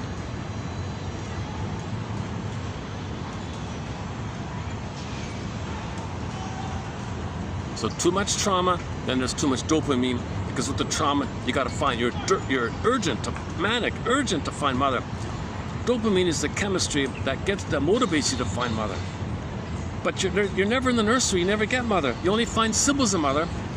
So it's not there, so the chase is still there. It's not there, the chase is still there. The pain is still, the chase is there. Pain is still, the chase is there. So you spend your whole life in chase mode. The molecule of chase, the molecule of more. You never enjoy anything, because once you get something, you got to chase.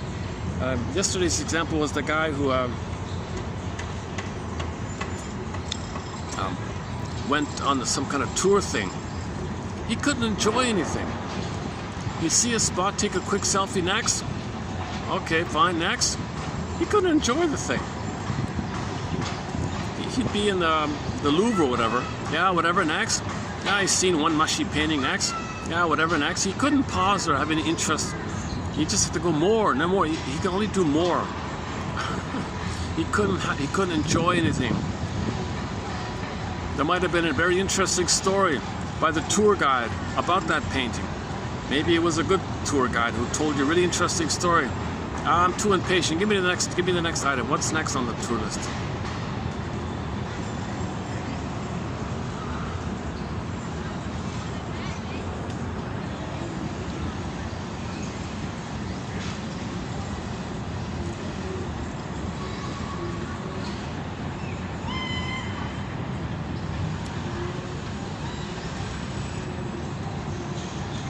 Well, this must be some kind of a Mother Baby Day or something.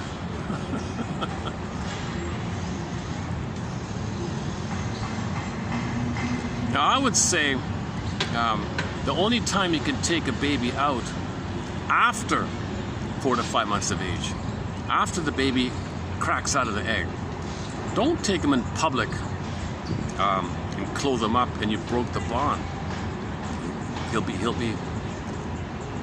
It's too premature. That's called premature weaning, premature mirroring, premature loss of mother. He'll be manic, dopaminic.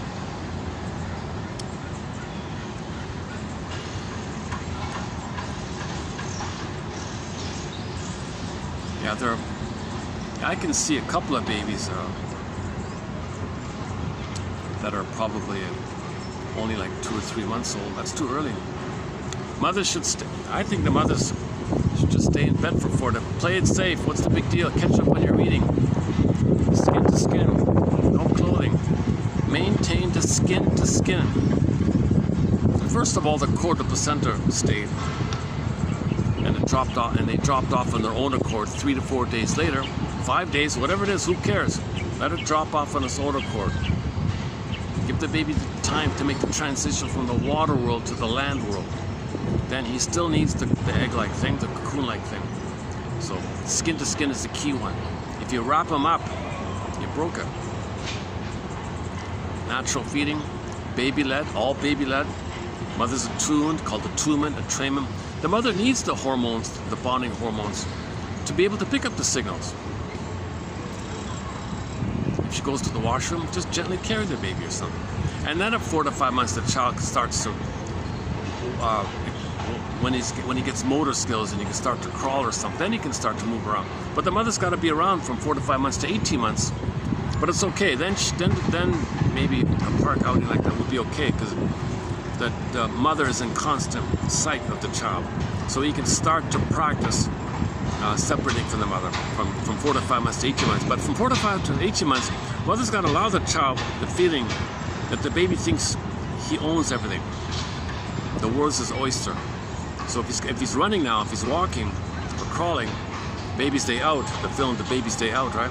Laughing all the time. Right? That's not a bad look. Silly film, but the baby was crawling all the time. So how old was that baby in that film, Baby's Day Out?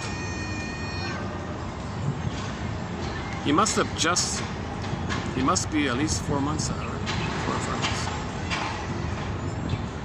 But he was happy. He saw that kid laughing and giggling the whole time, the whole film. It was like an hour and a half of the baby giggling and laughing, looking around. He can go anywhere, do anything. So the mother shouldn't rebuff him during that time. Don't touch that, don't touch that, don't touch that, don't. Oh, you squash his identity. Mother's got to just be a little savvy and protect the child.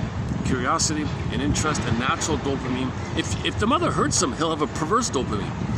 Protect the child's natural dopamine. That's his identity. You're protecting his identity. So we did some quotes from Paul C. Holliger from his book, What Babies Say Before They Can Talk. One of the main messages was all about telling mothers, look, mothers, every time you say no, don't touch that, don't do that. We know you want to keep the thing safe or keep the place clean, or you don't want the child to hurt himself. We get that. Can you be a little savvy? So if the child's pulling the ribbon, you don't want him to pull the ribbon to direct the present. You want to give the present to somebody. Say to the child, look at you. Look at you. Isn't that wonderful that you found the ribbon? Isn't it amazing that when you pull it, it gets longer? Look, you found that. Look at that. You're learning. You're curious. That's awesome. I love it. I love it. Now, gentle distraction. So let's continue over here with the shoelaces, because we want to give the present to somebody. So let's take it to the shoelaces. And same dynamic. Here you go. Pull the shoelaces. You see how it's getting longer? Isn't that cool? You found that. You found that. Look at you. Look at you. You found that. That's awesome. So celebrate the child's curiosity and delight. You saved the ribbon, you saved the gift, the present, and you saved his interest by pulling the shoelaces. The child was spilling the juice from the high chair. Look at you, look at you. You found out that water falls down, it splashes. You saw the splashes, you saw the puddles. Look at that. And the puddles form shapes, and the splashes have a delight, a cascade of delights. Look at that. Look what you found here. Isn't it amazing? You found that. You're curious. That's great that you're finding it. You're learning about this. So let's take it over to the sink. Let's go to the sink or the bathtub or something. Kid found a dish, an expensive dish. Look at that. You found the dish. You see the colors and the intricate design. That's from grandmother, this dish. So we want to protect it. So let's take it to the rug. We got a nice plush rug, and we'll play with it and look at it on the rug to keep the dish safe, but we'll still look at it. And you found, look at you, you found out. So delight in the child's curiosity. The alternative, if mothers who don't do that, if mothers are lazy and they're triggered, oh, don't touch that. Maybe that's his identity. You squash his identity. Uh-oh, it's raining here. I gotta cover the... Well, I can't get water on this phone. It's kind of exposed here. It might come down. It's hard to tell with the rain. Either it's just a drizzle or it's gonna come pouring down for a while.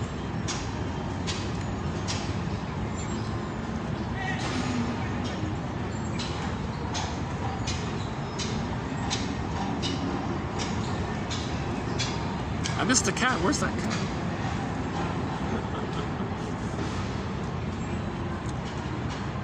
See, for a long, long time, I haven't seen the cats here. Now, when I finally saw it, there was like a little excitement in me, a dopamine in me, right? Like a little friend, like a companion, right? Like a little nice thing in nature to connect to, right?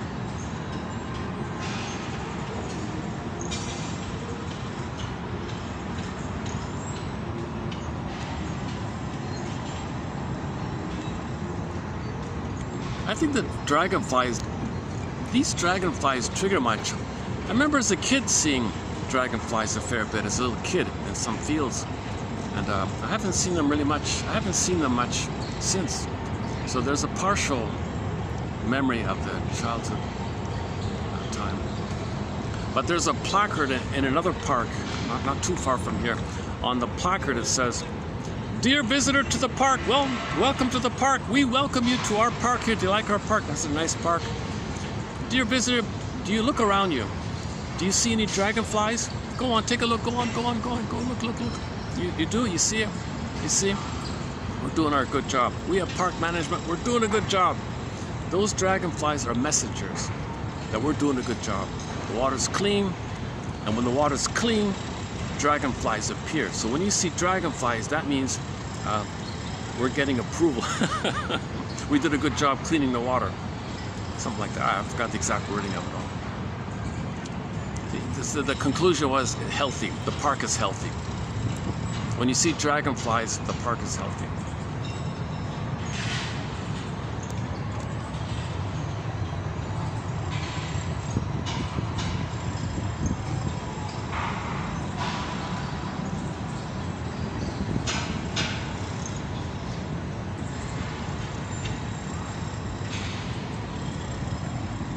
Read it out. Dopamine-producing pathways are overstimulated. The reward system can be hijacked by powerful, artificial stimuli. Addictive substances, or behaviors like gambling and excessive screen time, trigger a massive dump of dopamine. This creates a strong desire to repeat the behavior and leads to a cycle of addiction. High dopamine levels are associated with psychotic symptoms like hallucinations and delusions in schizophrenia. In people with bipolar disorder, a dopamine excess can trigger manic episodes. Excessive dopamine can also cause problems with impulse control, leading to aggression and impulsive. While not a direct treatment for hyperdopaminergia, lifestyle changes that naturally and moderately increase dopamine can support overall brain health and motivation. Exercise. Regular physical activity, such as walking or yoga, boosts dopamine and improves mood. Diet. Consuming foods rich in tyrosine, the amino acid precursor to dopamine, can support dopamine levels. Examples include poultry, eggs, dairy, avocados, and nuts. Positive habits. Celebrating small accomplishments and practicing kindness triggers natural dopamine rewards. Strategies for decreasing dopamine for hyperdopaminergia. If you suspect you have excessively high dopamine, avoiding overstimulation and seeking professional help is critical. Minimize addictive behaviors. For compulsions tied to behavior, reducing exposure to triggers is key. The popular dopamine detox is not literally possible, but setting boundaries with stimulating activities like social media and gaming can be helpful. Get enough sleep. Sleep deprivation can damage dopamine receptors, which can lead to the brain producing even more dopamine to compensate. Getting 7 to 9 hours of sleep helps regulate these levels. Medical advice should always come from a healthcare professional. Dopamine is complex and interacts with other brain chemicals. Any attempt to manage a severe imbalance should be supervised by a medical professional. Unknown. Dopamine feeds the fantasy, the imagination, leading to a kind of love sickness in which the imagination just can't rest. During romance, dopamine increases specifically in the brain's region that forms the reward network that is associated with cravings and addictions. In animal studies, increasing dopamine levels serves as a love potion, causing the subject to fall head over heels for whomever happens to be nearby at the time. As Fisher 2004 writes, all of the major addictions are associated with elevated levels of dopamine. Is romantic love an addiction? Yes. Dopamine is intimately involved with the brain's reward system, and failure to achieve one's romantic love interest serves to ramp up dopamine levels even more, such that the cravings become more intense with the unavailability of one's beloved. As dopamine levels increase, two other chemicals are affected. Dopamine typically drives up testosterone levels, thereby increasing sexual desire, and dopamine metabolizes into norepinephrine. Norepinephrine supports this imagination run wild by providing increased energy and a sense of euphoria, like being on uppers. Who needs sleep and food when all you can think about is your beloved? As norepinephrine levels rise, details of the lover's experience with the beloved are imprinted in long-term memory, because norepinephrine serves as a kind of fixer to establish memories, like fixers in old-time photographic darkrooms. So, with romance, it all starts with rising dopamine, which leads to increases in norepinephrine. The mother's heart starts beating faster, then the unborn child's follows suit. Stress for the mother equates to stress for the unborn child. Higher cortisol in the mother is accompanied by higher cortisol in the unborn child. Caffeine also makes its way into breast milk. During the months when you're nursing your infant, take care that your caffeine consumption is moderate and occurs shortly after nursing, not before. Caffeine that you consume before nursing will enter your breast milk and provide unnecessary stimulation for your nursing child. P. Howard. TQ 3157.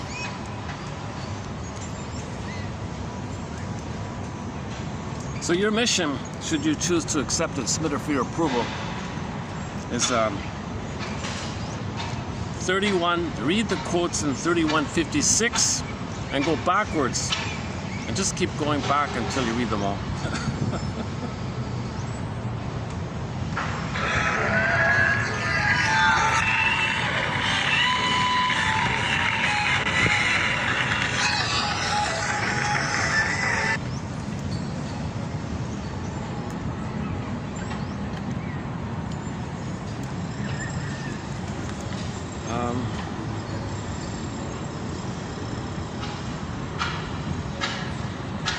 Yeah, I feel a little, I got carried away today in dopamine chase. Oh, there's some no quotes. We can do a video today. What was I thinking? Why did I get all excited about these quotes? What am I missing here? Okay, anyways, mothers should be mindful that whatever they consume, however they feel, is going to affect the baby inside, including Coke and caffeine. So if you're going to have a little bit, at least do it after you feed, so it doesn't go into the milk. Or better yet, go on a caffeine detox for 18 months.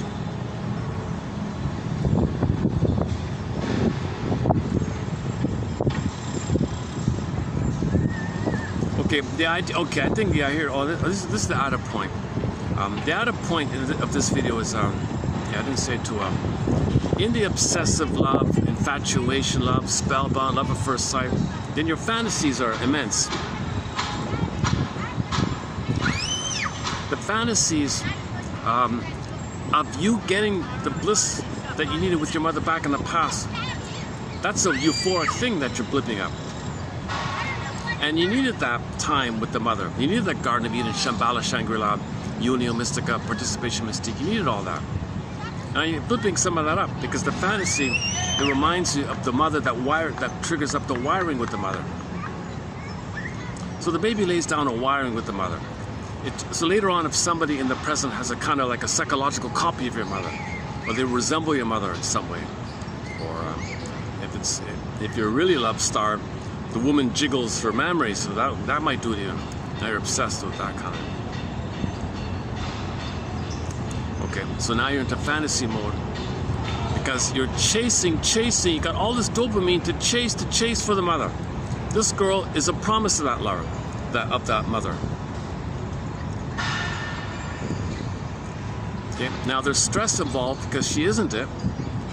But the fantasy's still there because she might throw you a crumb in the pigeon technique, in the addiction technique, chase, and you get a crumb, chase that blips up the fantasy, yearning fantasy. You see, it all goes back to that simple pigeon exercise.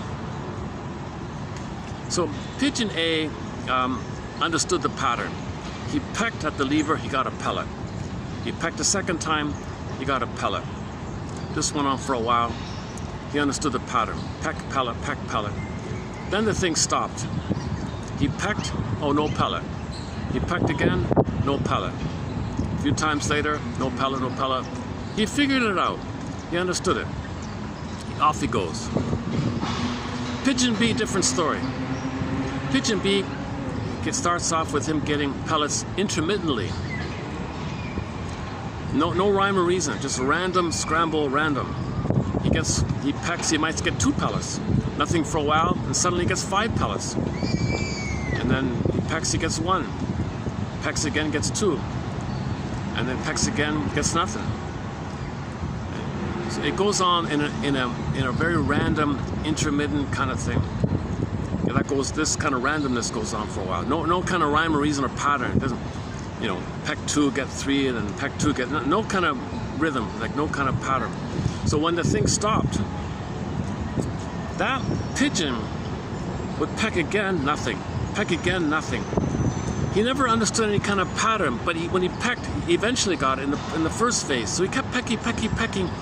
He never understood it. The poor pigeon B dropped dead, apparently. He went kaput, he collapsed or something, because he kept manicking like this. So women are doing that to men, right? Women are taught to do that to men. Treat men like pigeon B, make them addicted, make them peck, make them chase you all the time. Oh, cool coming up in the pipeline. Oh yeah. I didn't have a chance to compile it here, but I want to check into something. I got a real question mark about this. Miss Lemke, was it Miss Lemke? By the way, I did finally finish her book. I mean, I skimmed through the rest of her book. I don't recommend it. I don't recommend that book. It's a very popular book. It teaches people about dopamine, but in the process of reading it, she's passing along a very disturbed imagery. She talks throughout the whole book about a very perverted character she's trying to help. So you're getting all the details about this really sick man she's talking about all the time. Oh my God, you gotta be kidding. Is this your agenda to gross people out with this story like that? So she was trying to help some very disturbed, some really traumatized character. You can mention it briefly, but your whole book, the whole thread of your book is this character? Fictional identities disguised. So I don't recommend the book. If you're going to learn about dopamine, go to the other books. Maybe the Molecule More one. It's not perfect, it has its flaws, but go to that one. Now, Lemke's lectures are okay on TV. She doesn't obsess about this thing. But in the book she obsesses about it.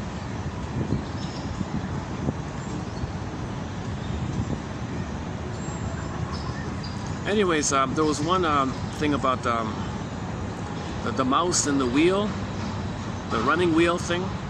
You see it all the time, right? So apparently, the mouse in the running wheel, he was chasing or something, right? Running. So that one, he got it. Apparently, it's addictive. So when they put the mouse out in the field, like he's free, he can go to the field now. But they had the running wheel. He'd go to the running wheel. He wouldn't enjoy the nature. He wouldn't run in the wild. He was addicted to the wheel thing, and he dropped dead on the wheel thing.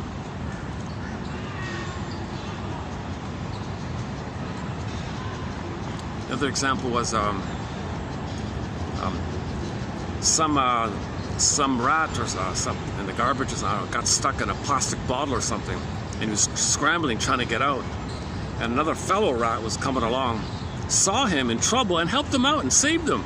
Well, thanks, buddy.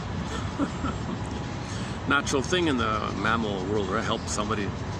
But then turn the page. Another example was they replicated. They put a rat stuck in a plastic bottle.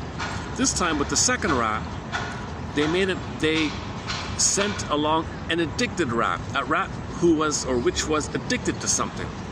That rat was just focused on his addiction.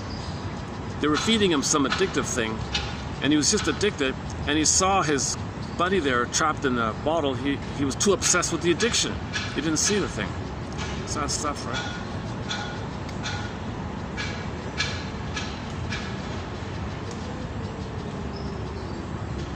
You can never make direct parallels between these lab experience humans. We have a cortex, we have a consciousness, right? But it does point to our chemistry within a little bit like that. It does teach us a little bit about our internal chemistry like that. So if you're addicted in your mad pursuit, you might be, you're too focused on yourself. You don't focus on others like that. Again, what's the chase for? The urgency, the manic, the dopamania, to borrow the translation of the book, to borrow the Romanian title of the translated book.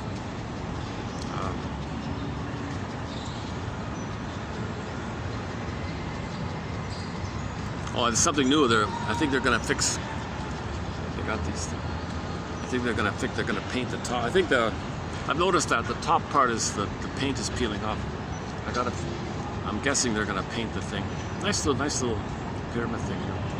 And very handy. This pyramid's been very handy when I did the video. It's a 3-point thing. In psychology, there are dozens of 3-point models. Okay, I could run through some of them, but like you have a pattern in your life. When did it begin? And to see yourself in a here and now example of the pattern. You have this pattern. You learned it back then, and to see a now, here and now example of it. Catch yourself engaged in a specific now example of it. So pattern, when did it begin? And that's why you're doing what you're doing now. You have a regular pattern. It seems it began back then, and that's why you're doing what you're doing now. That's an interpretation like that. Okay, another 3.1. Self-activation triggers abandonment depression, which leads to defense. So you try to do something from the real self, that triggers the time when you had a real self. Now, when you had a real self, what happened? Mother betrayed you. Abandonment depression, versus all that fear. Okay, that fear triggered in the present is called anxiety. So now you're going to feel the anxiety of the old fear. Anxiety in the present is mostly about the fear of the past coming to you through the body, viscerally, sensations. Okay, so self-activation triggers all this anxiety, and then you might, when you feel too much pain and anxiety, you might dopamine for the chase, eat a cookie, reach for the cigarette, or something like that. So self-activation triggers abandonment depression, which leads to defense. That's a key 3-point one like that. Another 3-pointer from Masterson, that one's from Masterson, is people who can't focus on themselves. They're always in chase, always outer focus. They can't look within.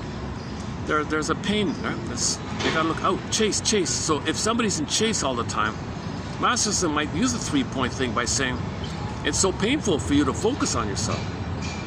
So what you do is focus on others. Oh, sorry. It's so painful for you to focus on yourself. So what you do to make yourself feel better, or to soothe yourself, is to focus on others. Blame others, let's say. That's the 3 point. So the problem is the person can't make an I statement. They can't say what, they can't tell their story. Too painful. So they're always focused on, well, what'd you have for lunch? Or why'd you do this? Or always asking questions outwardly. He can never talk about himself, right? Too painful. It's too painful for you to focus on yourself. So what you do to feel better, okay, number 2, number 3 is focus on me. What do I got to do with it? So he's trying to make you aware that you have a fear of self-activation, a fear of self-connection, self-activation, real self-activation. He has a fear of connecting with his feelings, because that's self-activation. Connecting with your authentic feelings, that's self-activation. Self, identifying your real self, self-activation. The moment you do that, you're reminded of what your mother hurt you, and all the fear that comes up, and all the chemistry that comes up. And when you're feeling too much pain, you might eat something to soothe yourself. Self-activation triggers abandonment depression, which leads to defense. So that's another key 3-pointer from Master Son. Okay, so those are 3 pointers for the 3-point psychology. There's dozens.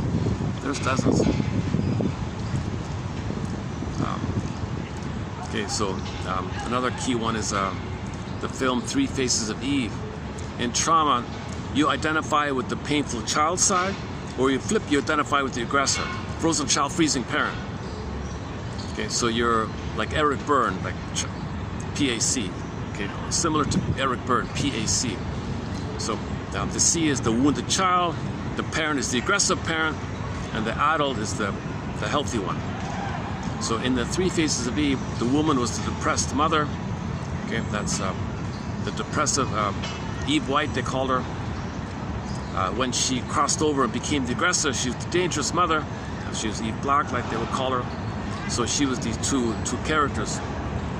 So she went to therapy, became an adult, and when she was an adult, so PAC, the adult synthesizes the trauma in the past, and when you get the adult self, okay, the P and the A poof away or psychosynthesize into the A. Now the A holds the 2 sides.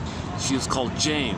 So Jane was the adult, and the daughter in the film said, "Mother, I like it when you're Jane. I'm relaxed with you. I can be myself. I feel free. I love it when you're Jane. Could you please stay as Jane?" Once you get to Jane, you see you're healed. That's called the both and. That's the adult. 3rd side of the coin holds the 2 sides. It's not either or, it's both and. So the adult perspective is both and. If you're doing either or, victim or aggressor, okay, parent or child, and Eric Berne's one, you want the A, and Eric Berne's A, you want the A, the adult, or the Jane in the film 3 Faces, or simply both and, or simply the 3rd side of the coin. Back to Route 66, the 3rd side of the coin. Search for the 3rd side of the coin. The 3rd side of the coin holds, welds the other 2 sides. So we're traumatized, okay, dopamine, crying for love. Empathy, we love or cry for love. When people cry for love, it can be in very distorted ways, but they're a human being crying for love in pain. So it's not like a simple either or, it's a complicated story. He wanted love, mother hurt him, now he's crying for love. And you study the ways he cries for love, and it's confusing because when people rationalize their negative behavior to search for fantasies of mother, to push back the pain, they create convincing excuses to fool people and others. That's called rationalization.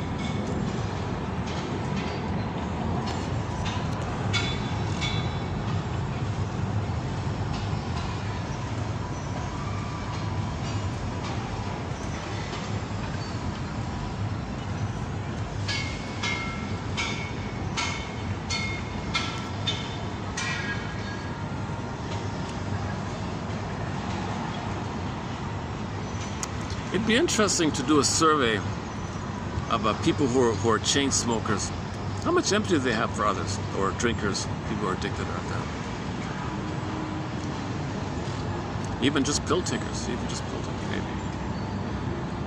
Not all, there's not an either or, but Okay. I'm out of my zone here. This medical material is out of my zone. I'm not a doctor. Disclaimer times 1,000. I'm not a doctor, chemist, biologist, cultural anthropologist, historian, biologist. Never studied counseling or psychology. I've never been analyzed myself. I played Joni Mitchell's song "This Flight Tonight," made popular by Dan McCafferty. I'd love to be on this flight tonight and do a full analysis, find my blind spots.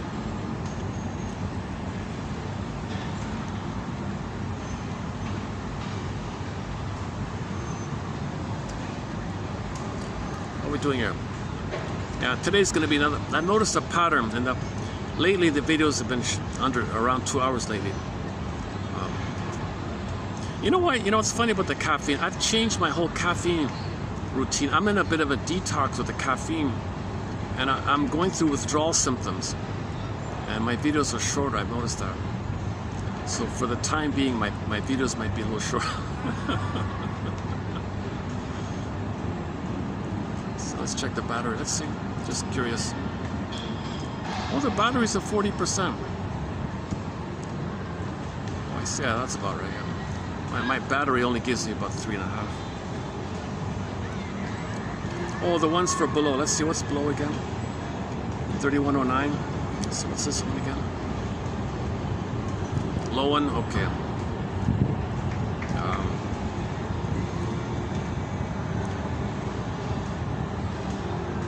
This last one here by Desmond. Yeah. Okay.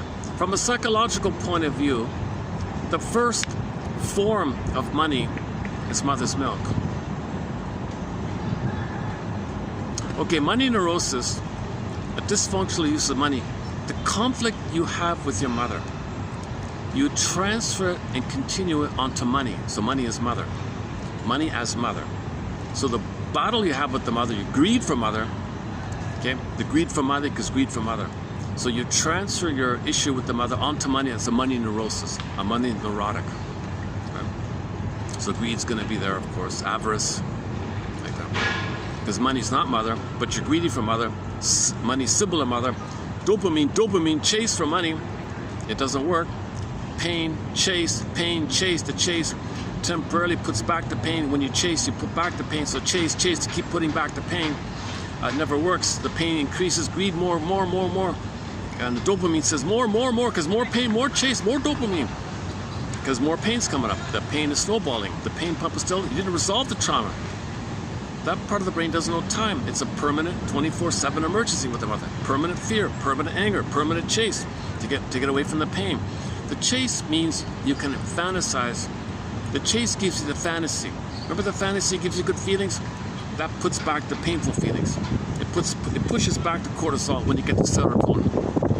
So dopamine is the chase for serotonin, doing a tricking thing. The tricking thing is described by Ullman and Paul in his excellent book called Narcissism in Wonderland, about ATMs, addictive trigger mechanisms, ersatz self-objects, i.e. symbolic mother. And I went through it a bit in the past couple of videos, if you want more on that one. Get back to Desmond here.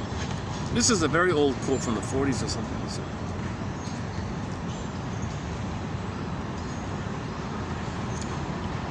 Okay, so I'm reading the last one here in the batch below here. From a psychological point of view, the first form of money is mother's milk.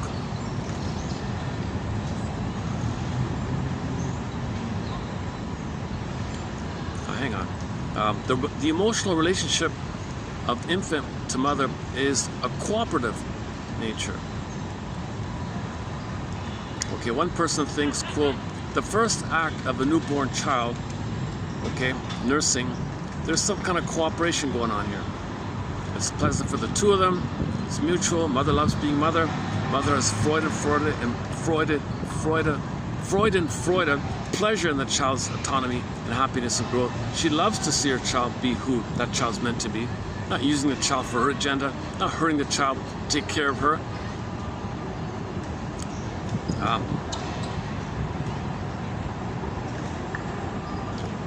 Oh, this is a different one here. Okay, this one here is about. Yeah, I have a question mark about this. This quote, okay, it's about this. Some people have a theory about this. There's considered to be some kind of prototype of natural exchange. mother has a pleasure. That's the exchange. When she nurses, the baby's happy. Baby might show smiles, thanks ma or something. There's a bit of a positive dynamic between the two. If that's disturbed, then onto money, there's disturbed exchanges in the world. So disturbed exchanges, or people cheating and things, because they felt cheated by the mother.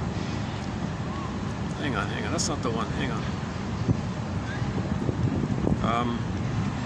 The parents' moral fixation, especially that of the mother, had a double fixating effect on his orality.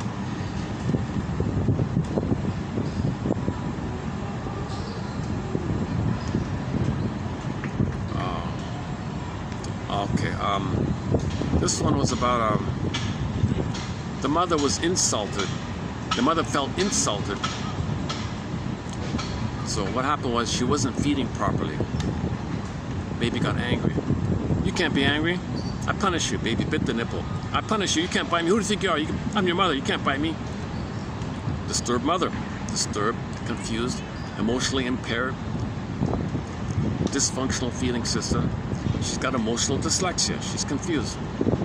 The baby's angry. That's his cry for love. It's his desperation for love. Baby's biting, just saying, mother, you're really hurting me here. I'm biting as my desperate cry for love. Anger is a cry for love. You can't bite me.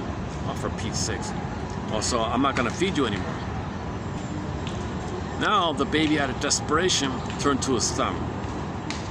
Sad desperation to compel the baby to already, from the early stages, turn to a symbol of mother, his own thumb. That's child abuse. Mother saw that. Oh, you're saying I'm a bad mother? I insult you if I hate that. You're terrible. So she punished him for the child's coping strategy. First, she abuses the child.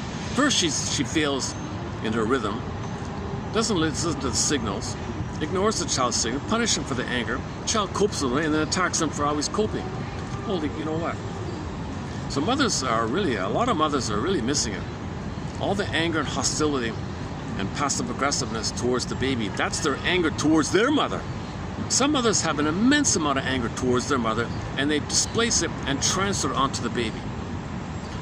Poor baby is saying, mother, I'm confused here. I'm your baby who needs your love. You're treating me like I'm the one who's hurting you and you're attacking me. What the hell? Mother's got too much dopamine. She's fighting with the mother.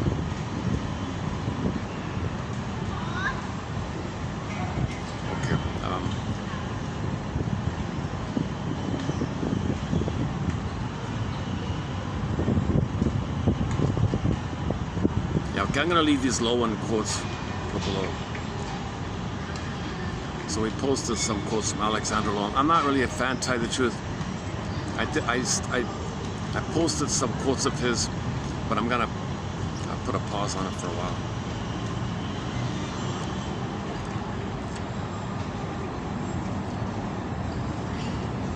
Lowen is strictly focused on the body side of trauma. He doesn't look at what causes it, so he's a little confusing like that. I find Janoff a little more helpful. He's more balanced and a little more inclusive. Oh my coffee cup. Oh, today's coffee cup. The message from the barista on the coffee cup. Do I have it? Do I still have it?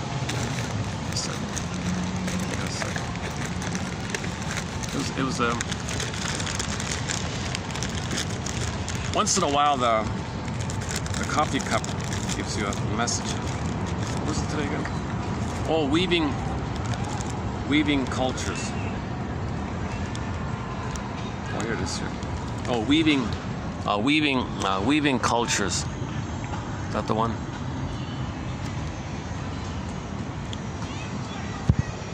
Yeah. So psychoanalysis tries to weave, brings it all together. So it draws on everything. Psychoanalysis is looking for the story, the complete story. So part of the story is dopamine and serotonin, oxytocin for sure. Part of the story is the the symbolic Greek as above, so below. So the societal expression is a reflection of the below. Heal the below, and the outer will reflect a healed inner. Man in the Mirror, play Michael Jackson, Man in the Mirror.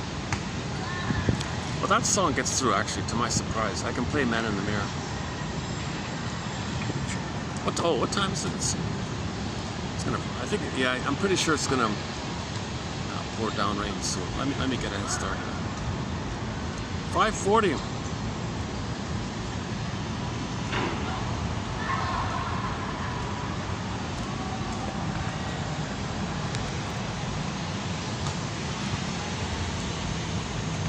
Maybe the next time I come here, it'll all be paint. The paint's falling off at the top.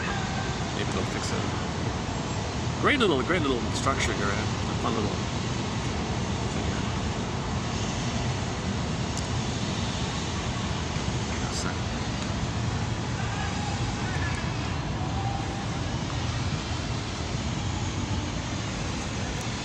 I'm just thinking about a song to close up with. Should we play that David Cassidy song again? Lying to myself. Actually, we have another song with a similar message, Lies of the Lonely. We have some quotes from that show Nashville, a few quotes. And we have one song from that TV show on our soundtrack, Lies of the Lonely. Same message. Break up. No, I don't need him. Forget it. Fine. That's okay. Oh, the lies of the lonely. Same song. I'm lying to myself. Same idea. So lying, so the sour grapes, didn't eat them anyways. Wasn't important. Denial, sour grapes. It's an attempt to get away from the pain. You're lying to yourself. Defense mechanisms are all lies, basically.